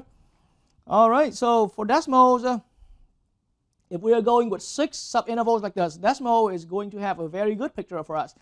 So this left endpoint, let's stay with left endpoint for now. So, and actually we're going to investigate both. So for now, let's start out with left endpoint. First interval is here. Okay, left endpoint is of course that point. For second interval, left endpoint is here for second interval. And then for third sub-intervals, the left-hand point is this point right here. So now let me quickly bring up the picture. It's just that decimals is limited in the sense that I can't, for now, maybe I haven't found that way of doing that, but I can't bring up the rectangles one by one yet, but I can only show it all in one after I prepare them. So this is the left Riemann sum to illustrate. All right, so now you can see it agrees just like how we have done the earlier activity when it was 4 sub-intervals. So now on each of the interval here, see, if we randomly pick one interval or one rectangle now, right? Then the height came out by substituting in the left endpoint of the current interval into the function to obtain the height. Okay? So now having the picture right here in front of you, let's really do the math right here. Now we're ready. I'm gonna still keep the picture here together with my board so that anyone can see that. All right, so we have the picture there together with what I'm doing. So now all I'm doing is I'm gonna create the partition, just like how I highly recommended earlier.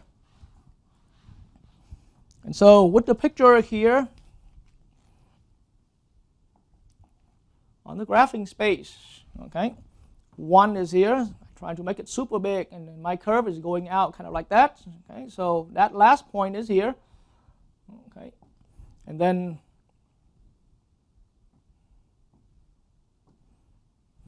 right, so if 0 is here, then the first partition point has to be a 1/6. Okay, and then the next one here is a 2/6, namely, but 2/6 is the same as a 1/3. Okay, and then this is a 3/6, which is a 1/2. Okay, and this is a 4/6, which is a 2/3, and this is a 5/6 right here. Okay, so those are our partition points. Okay, so now having the picture here, we can move on one by one. So how about first rectangle is right here. Okay, and I hope anyone can see that through the small screen. So with my first rectangle is right here. So I'm gonna bring it over to the other board to nail down the calculation for.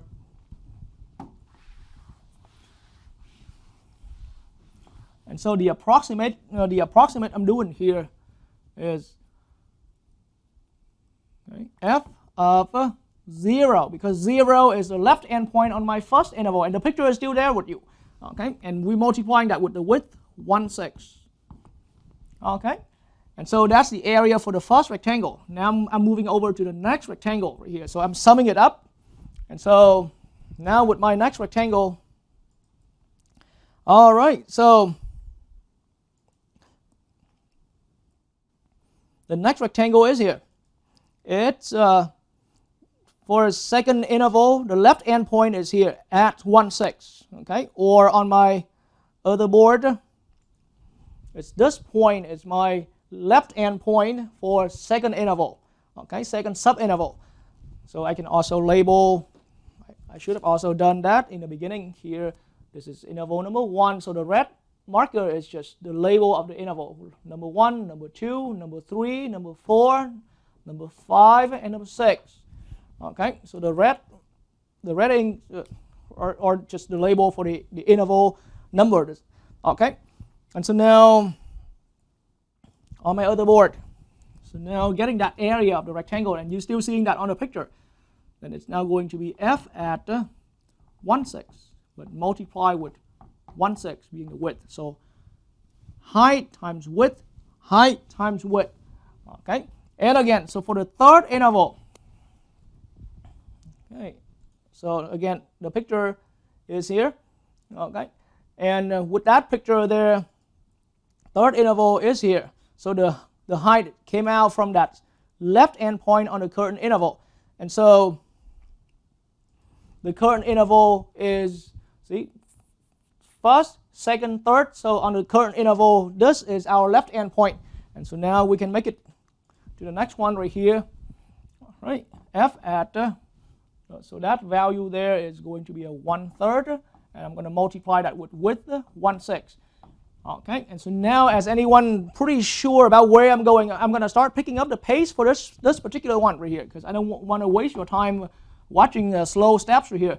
So 1, 2, 3, fourth interval now is going to be f at 1/2 times, so this is the left endpoint on my fourth interval, times the width 1/6. Okay, and in my next step, I'm going to add in the next line down here, and now I'm at my fifth interval. So f of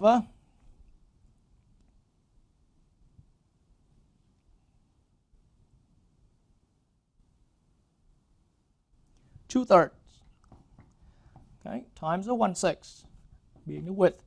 So this is the height, this is the width. Okay? And the last one here is f of 5/6, and multiply with 1/6. Height times width again.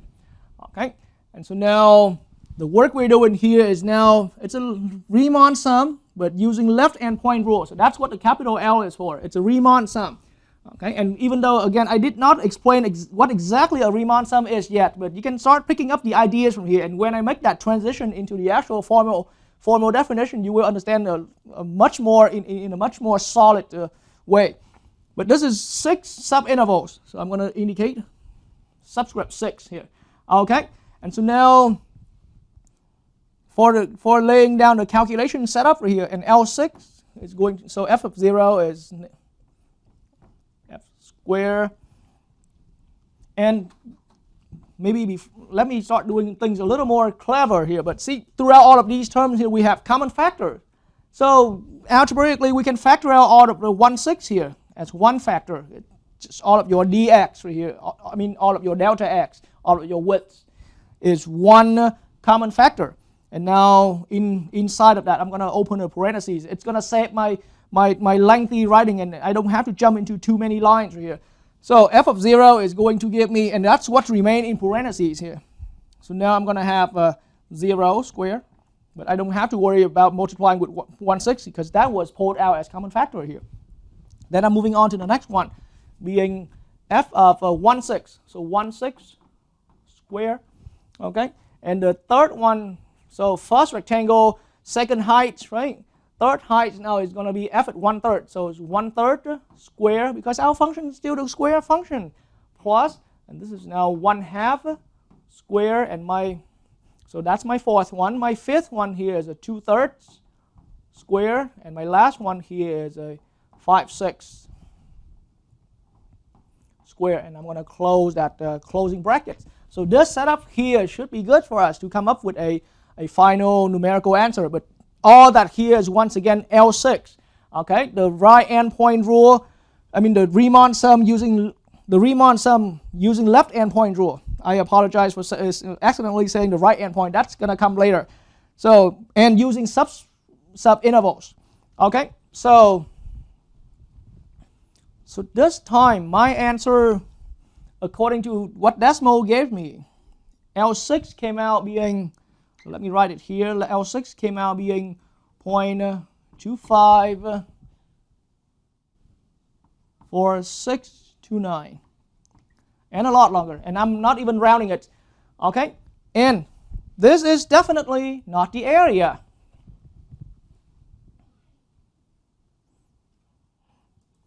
The area that we're sketching here, that we're tentatively getting as the aim here, that area, as I mentioned earlier, is 1/3, is 0.3333 in decimal, if anyone prefer writing it that way.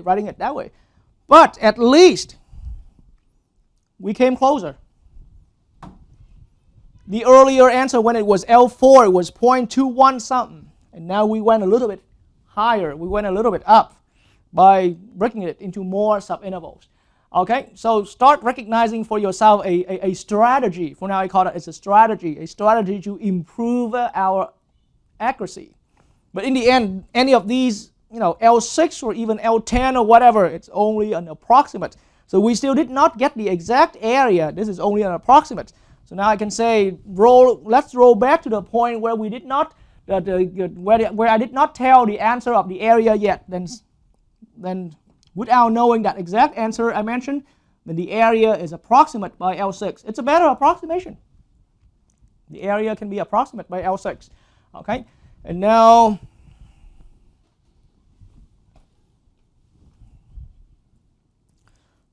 you can see that right on the picture here, that you see the area here, the amount of white space being left out. It's still the area that we're accumulating after accumulating all the little subrectangles here is still below the actual area we're finding, of course. So it was 0.2546 and a lot longer, but it's still under 0.3333. And so that's why we still have these little white spaces here. But admittedly now the amount of white spaces reduced. Okay, the amount of white spaces reduced. Okay, so now we've got L6. And so now in that way I can even pick up the pace even a little more. So let's try out with the right endpoint rule. Okay, so we still know that tentatively our area will be a 1/3. We still have not found, your professor teaching here still have not shown you, still has not shown you how to get that area yet. But you can see that as we increase the number of subintervals, same total interval, but increasing the subintervals, the number of subintervals means we have to break it down into smaller the width here. And that's why it's such a challenge for me now to draw that with a hand sketch, and so I have to turn over to use the technology and show that in front of you. But let's now use the right endpoints. So on each of my interval here, you see first interval, I can pick right endpoint being 1/6. The second interval, 1/3 is the right endpoint, and so on and so on. And so let me have some time preparing my screen here, and I'll quickly bring it on the board. All right, so here we go. Here's our graph again. I completely cleared out all of the left endpoint demonstration. But now still, the interval from 0 to 1 is broken down, is chopped down to 6 sub-intervals as our plan right here. And so now let's look at the right endpoint, or the right Riemann sum with 6 sub-intervals. See, 1, 2, 3, 4, 5, 6 sub-intervals, and they're all equal widths. So a couple preliminary steps right here. Each of the sub-rectangle here is again, so delta x we know is 1 minus 0. Final point, subtract initial point, the total interval's length. That's what it is, 1 minus 0 divided by 6. And that gives me a 1/6. So each of these little space here, the red numerical label is only just a label. The space between each of these, any of these two consecutive points is a 1 space, is a 1/6. Okay, so now I'm going to clear out the board, and we're going to start setting up for here. And we have all the picture here, and we can even pick up the pace a little better, because I've had all of that partition points that you have seen earlier, and hopefully anyone viewing the video has also taken note on the partition points. And if you haven't, you can always roll back to the earlier point of this video and take note on that. Okay, but so now for first rectangle, and remember I mentioned that we're doing right endpoint this time. So first rectangle is here. Okay, and I hope my mouse cursor in a small screen can still point out for you where the first rectangle is. But right endpoint now is going to have to be that point to be the first, to be right endpoint on the first rectangle.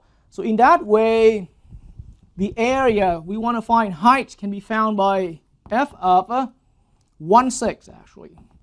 So the height is f of 1/6. I'm going to multiply with the width 1/6. Okay, and then for second rectangle, right endpoint allow me to once again use the mouse to point it out on the computer screen here. This is our rectangle number 2, or sub-interval number 2 right here. So right endpoint is here, and from there we substitute that value into the function, and that value itself is what? 0.3333, which is a 1/3. And so now if I substitute that into the function, we will get the height only being this much, and drawing over we have a rectangle. And so the width here remains 1/6, but the height is whatever come out as f of 1/3 right there. And so now in my picture, f of 1/3 times 1/6. Okay, that's for the second rectangle. And now the third rectangle, f of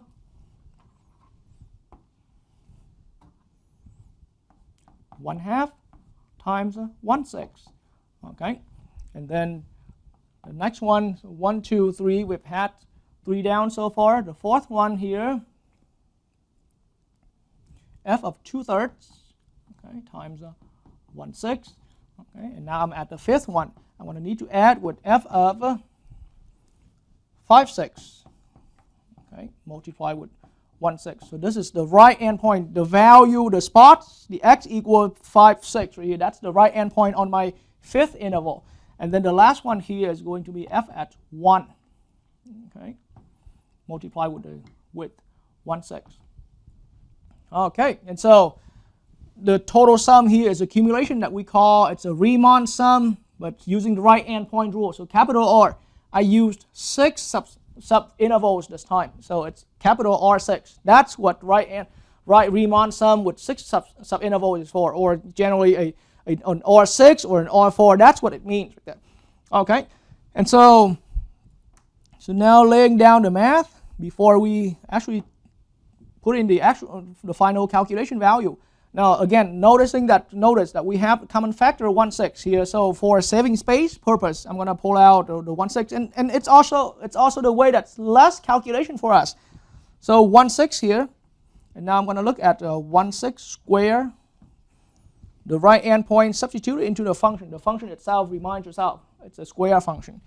Okay, plus, and now 1/3 square plus, now 1/2 square plus 2/3 square, okay, plus, and then I have a 5/6 here, all squared, and I have the last one here is 1 square, and close my parentheses. And so that's what I'm going to be calculating, and whatever will come out from this calculation, it's going to be our R6 value. Okay, so now calculation of mine that came out from decimals gave me R6 here calculated to be, all right, so 0.421296, and a lot longer. Okay, and again, we already knew, I told anyone viewing this video lesson, the exact area we're trying to achieve is 1/3. It's not this area. However, roll back to the point, when I didn't tell you that, then we can use this as the approximate to that area. And so now you can see in the picture that's still on your screen right now, you see the blue area is still being above the actual area that we're looking at, the blue area that came out from accumulating all of the little rectangle areas. But in the end, it came closer. It came closer. So now let me quickly do a comparison. So now if we stay completely on decimals right here, let me put the decimals on full screen. Okay, let me put decimals now on full screen, and let me switch between, let's go back to when it was 4 subrectangles. Okay, so when it was 4 subrectangles, the amount of overestimates was a lot more than now. Now when we have 6 sub-intervals, then each one of these gets shrunk down, and then so the amount of overestimates is getting less. So the overall blue area here comes closer to our designated area between the curve in red and the x-axis here horizontally.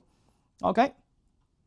And so in that way, now again I'm saying that pretend that you still didn't know the answer of the actual area, then you can always say that the area that we're trying to achieve is approximately, or is approximated by R6.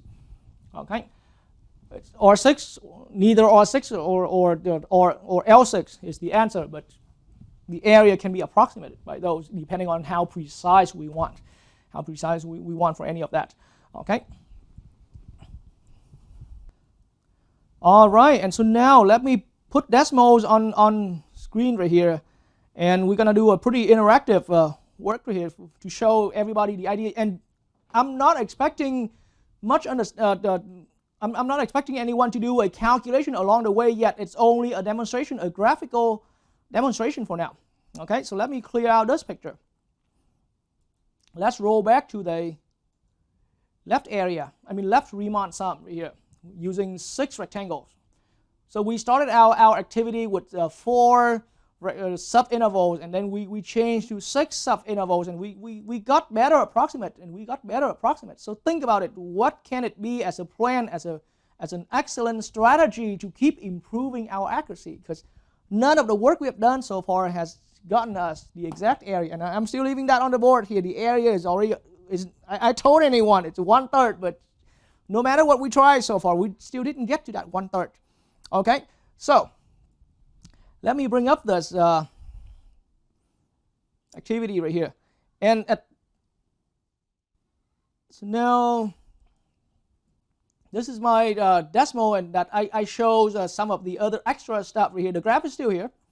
Okay, the graph is still here, but I showed on all of the controls on the left-hand side panel here, so that you can see. I want to show a little bit of an interactive. So Ln right here is indicating that the left endpoint Riemann sum with n subinterval. So what's n? N in my control here is currently 6. So that means right now it's L6. And the same here right now I'm using 6 subintervals. So it's indicating here that this is R6. So if we go with L6, then our answer was this answer right here. That I hope it's on your own computer screen. It's not too small to read, but that was exactly the answer I've had earlier written down on the board. It was a lot longer. And then this is R6 right here for 6 subrectangle, even though I'm only showing the left Riemann sum picture right now. Okay, so now let me do this. Same interval. Let me also show the interval. See, our function here is set up to be the x squared function. Our interval from a equal to 0, and our ending of the interval is at 1. That's what I set up for decimals like that. Okay, and so now using the left Riemann sum, let me do this, and the amount for left Riemann sum is still being indicated here at the bottom of our screen here a little bit. So I'm gonna, this time I have to admit I'm not happy with only 6 subintervals because the answer is still not close enough with 1/3. So let's do this, and this is the part where we can start enjoying decimal right here. I'm gonna increase. And so as I'm dragging this slider right here to increase the number of subintervals, I'm not expecting any the viewers to do this instantly because it takes a lot of time on your own work to do this. But decimals can do that, 1,000 times faster. So why not relying on decimals and let's investigate how fascinating this is. Okay, so I'm gonna drag the slider, and so notice how these area changes. See, right now I stop at 20 subintervals, and we're even going to have a hard time counting. But you can pause the video and count. There really are 20 subintervals in here, okay, in between, and there are under. But look at the amount of white spaces now. They keep getting less and less and less, and the total accumulation of all of these rectangle areas getting closer to our destination. And I'm using that term, the destination. Our destination is 1/3, and we keep getting closer to that. And the strategy to get there is keep increasing the number of subintervals. Keep getting n get larger. Keep getting n larger and larger. Okay? And so see, and to convince you, the calculation that shows instantly, that's done instantly by the decimal is right here. When we're at 20 subintervals, we are at the area 0.3, close enough now. 0.30875, still a little under, but see, we start hitting to the 0.3. Okay, and so let's even go further. So I'm gonna roll to, what about I want to keep changing that to, how about, notice how my rectangle changed. All right, and so now when I go to about 80 subintervals, even decimals is having a hard time showing all the little white spaces because it comes so close now to the actual area. Okay, and now it's a good time to start noticing ahead anyway, in the same total interval from 0 to 1, admittedly. What do you think will happen? And I only want to raise this question without anyone really have to answering me, but start putting in mind, what is the consequence as we keep increasing the number of subintervals within one same fixed interval from 0 to 1 here? Look at what happened to the width of each interval, and you can see that your own math skill is good enough for you to understand this. Okay, and now the calculation for all of the so this is what n equals 80. So that means this is L80 right here. The left endpoint Riemann sum at with 80 subintervals is 0.327. It's already much closer to 0.3333 already. But still, I'm not happy. So let's go with how about the 260. So the picture is nearly exactly the area we're looking at. Okay, and can anybody viewing this video really tell the difference between any two adjacent tick marks anymore? And the width here is very tiny. That's all I can say, right? And let's look at the L. Well, how many rectangles do we do here? 260. So L260 is this much. So we keep getting better and better and getting closer and closer to 0.3333. Okay, and that's the idea right there. And then so for it's just a little bit fun for viewers right here. So as I drag and I try to aim to to see somewhere 270 decimals cannot display all that, so it just assume all that area is there. But with the calculation, it's still showing slightly off. And actually, all right, and see the value changes very little bit here, even when we get to that extreme. Okay, so now let's roll back to the earlier point. All right, or for short, I'll just go back to 4 spaces. 4 subintervals. Let's switch over to the right endpoints to see what happened. All right, so right endpoints are these 4 subintervals. That's how it looked like in our earlier activity. And now the answer was, I'm going to have to scroll this up a little bit to display. So this is R4 here, because right now currently I'm using 4 subintervals. And we switch over just now, we calculated with 6 subintervals. And so this is what we've had right there. And I wrote it down earlier. Okay, and now from this point on, as I said, it got closer to 0.333. This answer we've had here got closer to 0.333, but I'm not happy enough, so let's keep dragging it. Let's go to, how about, see, 30 subintervals. See, if you want, you can go ahead and pause the video and count the number of subintervals here.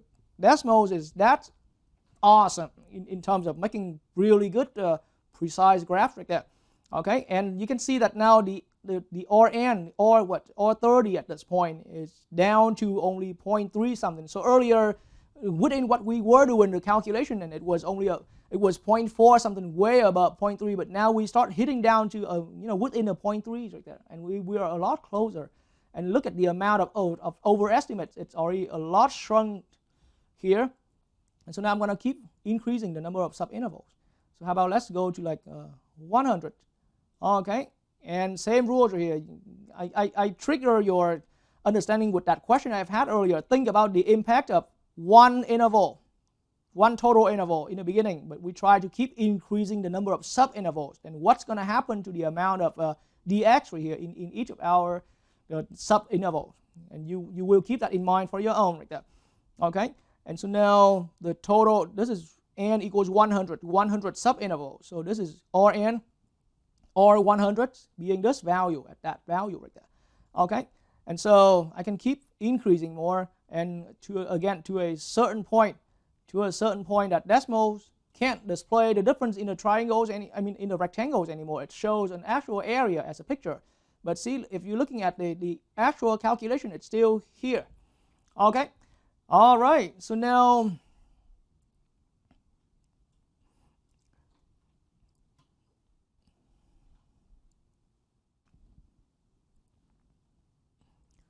we are ready for really introducing, and it's still it's a little better introduction to Riemann sum compared to what I introduced earlier, but it's still not the formal introduction of the Riemann sum yet. Maybe right now it's just a final conclusion of what we've been calling the Riemann sum, but I still haven't gotten to that core understanding of what a Riemann sum is yet. Okay, so now I'm going to need to erase my picture.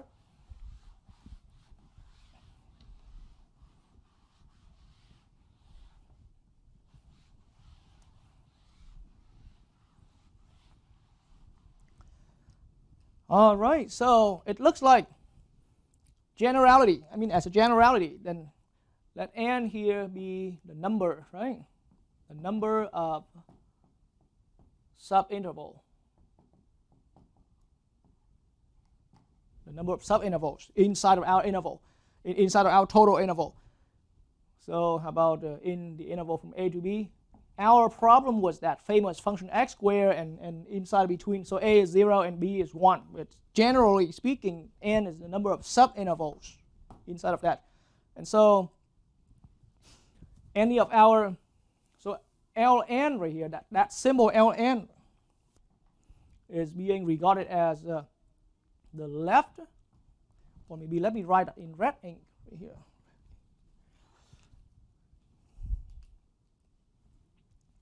So L is called the left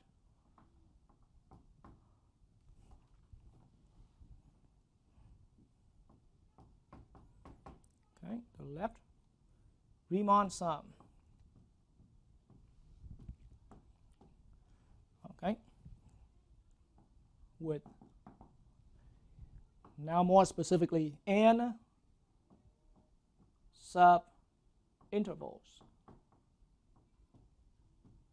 All right, so that's what it is. Okay, and the idea was just now, see, we break it down, and of course we stay with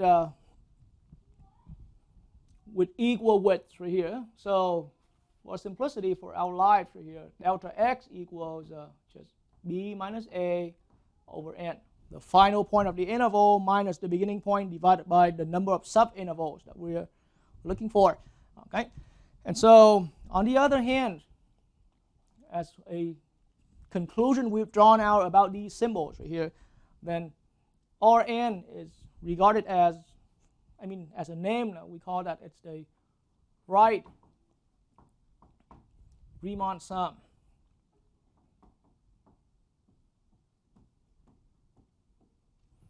Okay, and we're doing that with, of course, n sub-intervals. Okay, so now left Riemann sums means, so we, back to what I was saying earlier, we broke our interval into n equal width sub-intervals, and on each of those intervals, we pick the left endpoint on each interval to create the rectangle. To create a rectangle, so the height of rectangle is being determined by the function evaluated at the left endpoint on that current subinterval, and that's why it's called left Riemann sum.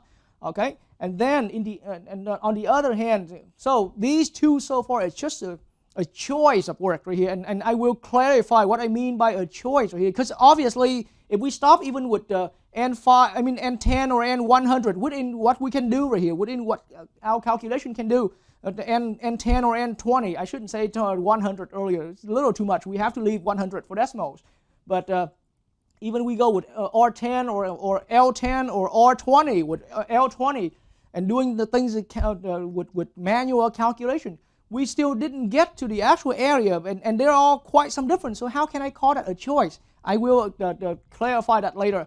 But so the right Riemann sum with n subintervals means that we break our intervals from A to B, our total interval, into n subintervals, equal width again. But on each subinterval, we're going to pick the right endpoints and substitute that into the function. Okay, and then from that we obtain the height. So the height, according to the right endpoints rule for Riemann sum, then the height is obtained by the function value at the right endpoint on the current interval given. Okay, and so now allow me to explain what I meant, to clarify what I meant earlier by anytime you are doing this, anytime you are approximating the area, the actual area inside between the curve and the x-axis, and inside an interval from a start to an end of an interval like this, and doing either a right endpoint, a left endpoint Riemann sum or a right end Riemann sum, it's a choice. Why am I saying that? Because as a matter of fact, we want to find a way to get to the exact area, and so in that way, in the end, ultimately, using left endpoint or right endpoint, we all in the end try to improve our approximate by keep getting more ends and more ends. Again, I'm repeating, starting out with either left endpoint or right endpoint, it's okay, but our ultimate goal is to reach to the actual area. So the only way of doing that, doesn't matter if you're using left endpoint rule or right endpoint rule, you're always going to want to eventually keep increasing the number of subintervals so that you can keep getting better and better to the approximate. And that's why I said it's really just a choice right there. And in any choice, for the traditional calculus students, and which many of you in viewing this video can also be on that path right there, then we're going to have to learn the idea of, we're going to really formally sit down and do a couple problems where we really experiment letting n goes to keep being more and more n and more n, okay, and keep increasing infinitely the number of n right there so that we can achieve the exact answer, okay, and that's the idea of and that's the reason why I said, any of these is just a choice right now, okay. All right, so now the general idea now is that you have a function. And this is, now I'm having my final opportunity to continue with that generality I brought up earlier. That, so we have a function.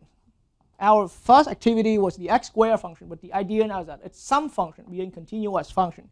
And of course defined in the certain interval that we are working with. So the interval here is from a to b. And so now inside of that interval,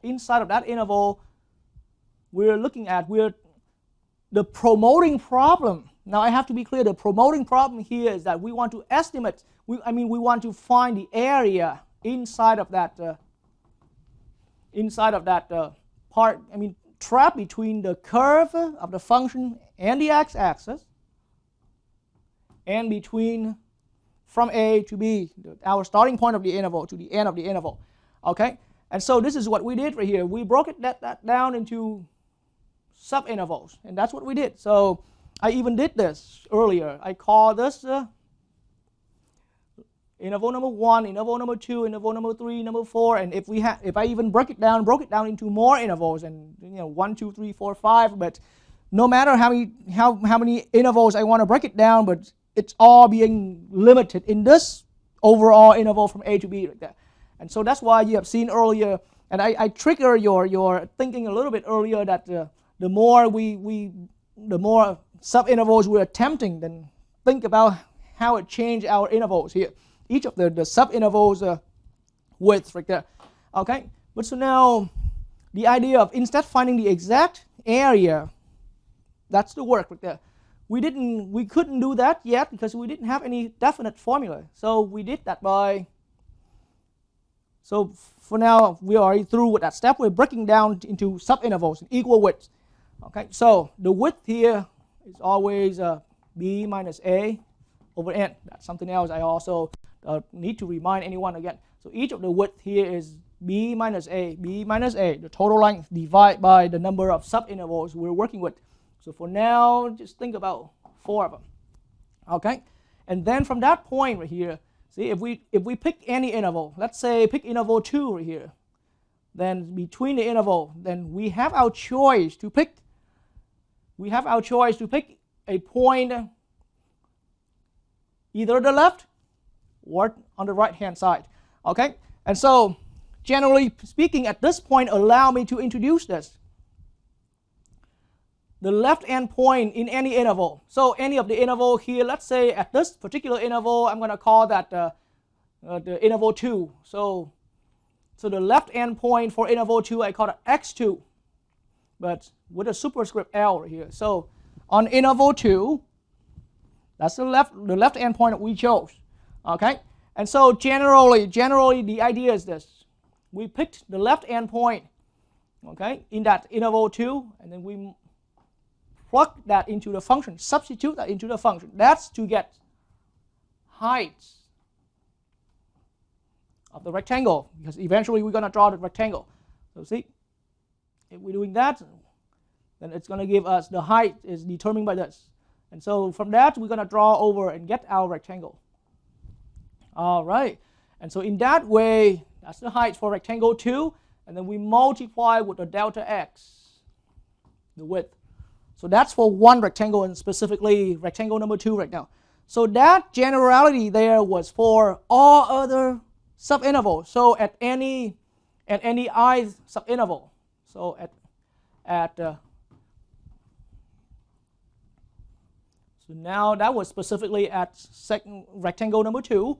So now I'm going to talk at I'm talking about generally at ith subinterval. And specifically, let's look at the left endpoint for now. Then this is what we did. We picked the left endpoint. So at the ith interval, it's x sub I. That's what I'm doing. And then the left endpoint right there. And then substitute that into the function and multiply that with the width that was previously calculated. That gives me the area of that gives me the area of the ith rectangle. Okay, so rectangle 2, that's x2 on the left. Okay, and substitute into the function and multiply with the dx. Okay, And so, but then that's not all of the work we did. This is only for one rectangle. This is, see, that's why I'm saying at some ith subinterval, right? We created the rectangle with the area being done as indicated here. And so the generality that in the end, the work that we did there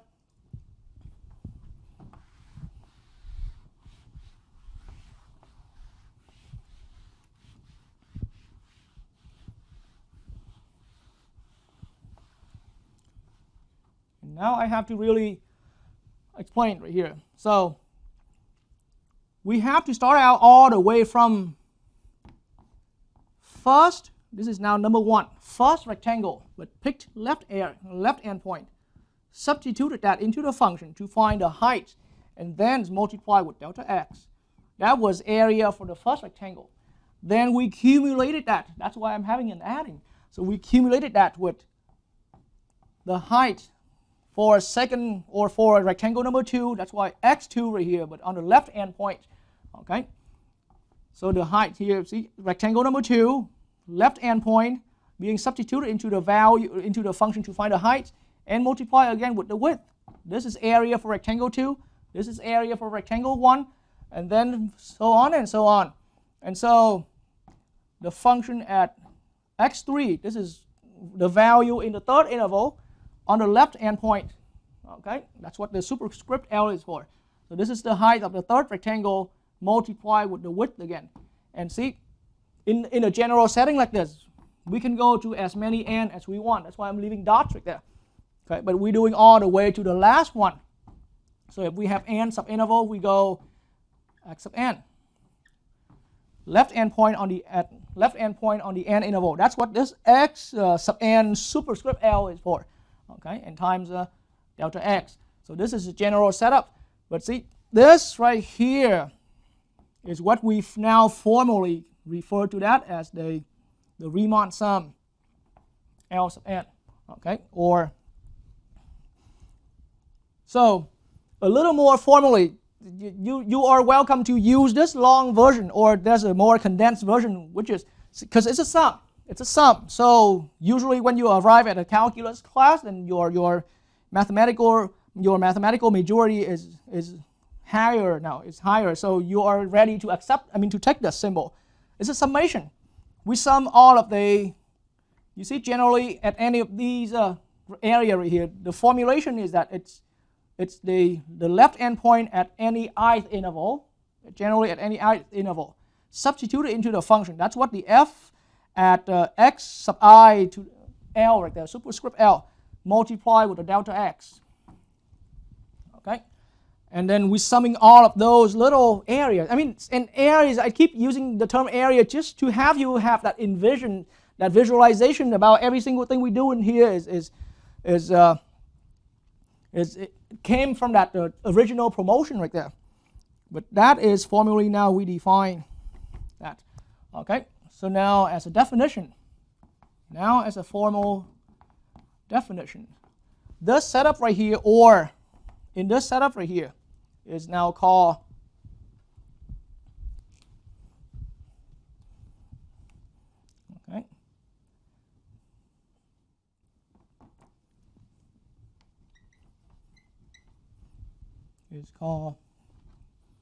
and it's just a generality we drew out from throughout doing our activity. And so it's now called the left Riemann sum. All right, it's called the left Riemann sum. And I will come back and point out more details about this. But right now, as the way how it looks, it's just simply starting with the interval. It's all about, we start with an interval. Okay? And you don't even have to think of that as area. We will get to that and even clear with that idea with just simply you got a function and then and a given interval. And so at least in that given interval, now we define the operation, the kind of work, we define the kind of work that we break the interval into equal width subintervals. Okay, and there could be just 4 here, or there could be a lot more. Okay, but then each of the width now is the delta x. we can calculate that value by b minus a over n. Okay, and then so on each particular ith subinterval, we formulate the following.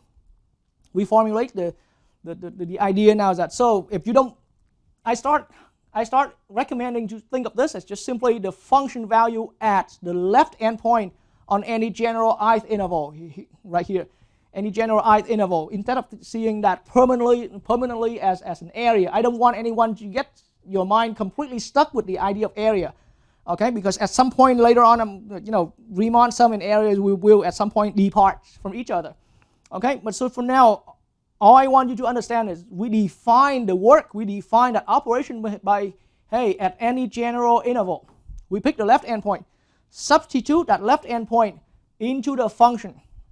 And so we get a value, and that's why as a picture, the value is the height of the graph at that left endpoint.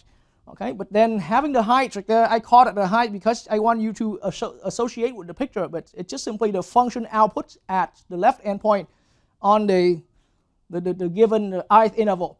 And then we multiply with the delta x. And then we're not doing only for one interval, we're doing for all intervals, for all subintervals we've had. And so in that way, and then once we've had all of those products right there, from all of those products, nail down, we're going to sum up all of those products. That's what the Riemann sum is, okay?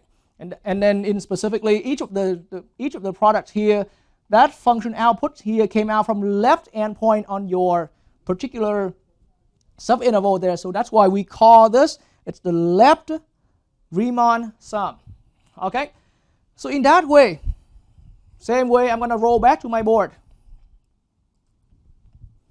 And now, instead of doing, we also did this back in our earlier activity, back on the x square function. Same way that we already have broken down our interval into subintervals, equal widths, of course. Okay? And so now, this is what I'm doing. Say, for example, third interval. Or we can still stay with second interval. But for third interval, instead of using left endpoint, I'm going to use a right endpoint. So I call that a little different symbol right here. So on the third interval, I pick the left endpoint. That's why it's the x value on the right endpoint of the interval number 3. Okay? Substitute that right endpoint into the functions. And so we get something like this. We get something like this, interval number 3, but use the right endpoint, I'll get something like this. Okay, that gives me the height. And then from there, I'm going to create my rectangle as that. All right, so that's the rectangle. So on rectangle number 3 right here, I pick the right endpoint, substitute that into the function to get an output. And that output there is multiplied with, or being taken as a product with delta x, calculated previously here. Okay. And then we're going to do the same for the other rectangle. So say back to number 2. Now instead of picking the left endpoint, I'm picking the right endpoint. So right endpoint goes as high as right here. And drawing over, that's my other rectangle. Okay? And so that means generality. As a generality here, then at any either subinterval, then we're going to, instead of picking the left endpoint, we pick the right endpoint. Okay? We pick the right endpoint on that. And so at the ith interval, or on the ith interval, we pick the right endpoint, okay, and substitute that into our function to get an output. That output, we usually envision that or visualize that as the function's height at that point x sub I on the right endpoint. But then we multiply that output with the width dx right there. And so now moving over to my other board, we're not only doing that for one particular interval, but we're doing that for all of them. So now allow me again to come up with that general formulation here. I first tried to retain some of the stuff we've had, but I decided to erase everything. So here, think about specifically at interval number 1. Then the right endpoint now is going to be notated as x sub 1 for interval 1, but right endpoint on first interval. Substitute that into the function to get some kind of output, to get an output value. and multiply that with delta x. That's what we did. Just the work we did here, but for first interval. And then as I said earlier, we're not only doing that for one interval, but we're doing that for all intervals. If we break it down into like 100 intervals, we have to do from x1 all the way to x100. And so f of x2, that's for interval number 2, that's the right endpoint on interval number 2. That's x value specifically gets substituted into the function and multiplied with the difference dx, delta x right there. And we're going to start accumulating those. And again, I'm going to repeat that for the third interval. Okay, so x3 superscript or multiply with delta x. And I'm going to keep adding more until I reach the last one, the nth interval of mine. When I reach the nth interval, then it's going to be f of x sub n to the r. So the n here is a little bit different with the I. I should have also mentioned that when we were doing the ln earlier. But it just means this is really our last one on the list. If we break it down into n sub intervals, then x sub n here, or x sub n or is the last right endpoint on our last interval. Okay, and then we multiply that with delta x. So the n here is different with the I. The I here was just to indicate that when we're at any interval before the end, or it could also be any interval from the beginning to the end. That's what the I is. But now this n, this x of n here is just for the last one. So that sum right there, we define that to be Rn. That's what it is. Okay, and so now alternatively, we have the summation notation. This Rn is defined as the, so basically I want my viewers, my students to start seeing this simply as an operation, a work that we define. Start departing away from areas. Any of this is just an output at the right endpoint of the function in that interval 1. Multiply with delta x, already previously calculated. Then this is function output at the right endpoint on interval 2. Multiply with the delta x, and so on and so on, and we sum it up from the beginning to the end. And now, that's why in that way I have a summation notation. So if we're summing all the I from 1 to n right here. Each of the index right here, we're looking at taking the right endpoint on any of the current ones, okay, substituting that into the function and multiply that with the delta x right there. Okay, and so summing it all up, it's just what that sum is, but instead of the lengthy descriptions, we're going to write in the shorter descriptions. I recommend that know both of these, be flexible with any of these. Okay, and so this is now called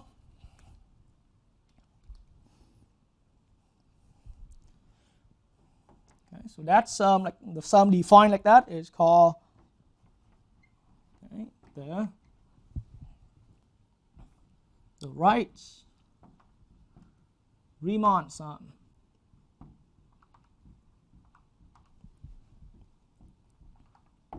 All right, the sum like that is called the right Riemann sum, like that. And so now, I even have to push your thinking, because Rn, Ln is just one of the two cases, one of the two specific cases of the more general version of the Riemann sum. We haven't reached to the main general understanding of the Riemann sum yet. So what exactly is the Riemann sum? So now, allow me to erase this. Okay. So now let me just completely speak on behalf of any general ith subinterval. So at any general I subinterval, then we can have the following. So in any I subinterval, we can either have, and as I already mentioned, it's just a choice right there. On the ith interval, we can look at the left endpoint, okay, or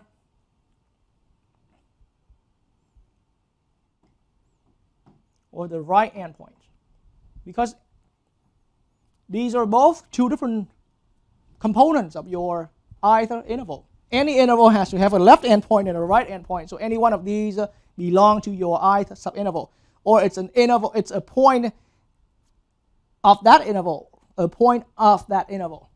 Okay, either the left endpoint or the right endpoint. It's a point of that interval.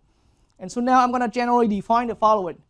I'm going to how about call that just a C point. Okay, so it leads me. So knowing that either being a left endpoint or a right endpoint, just simply a point, just a point of that interval.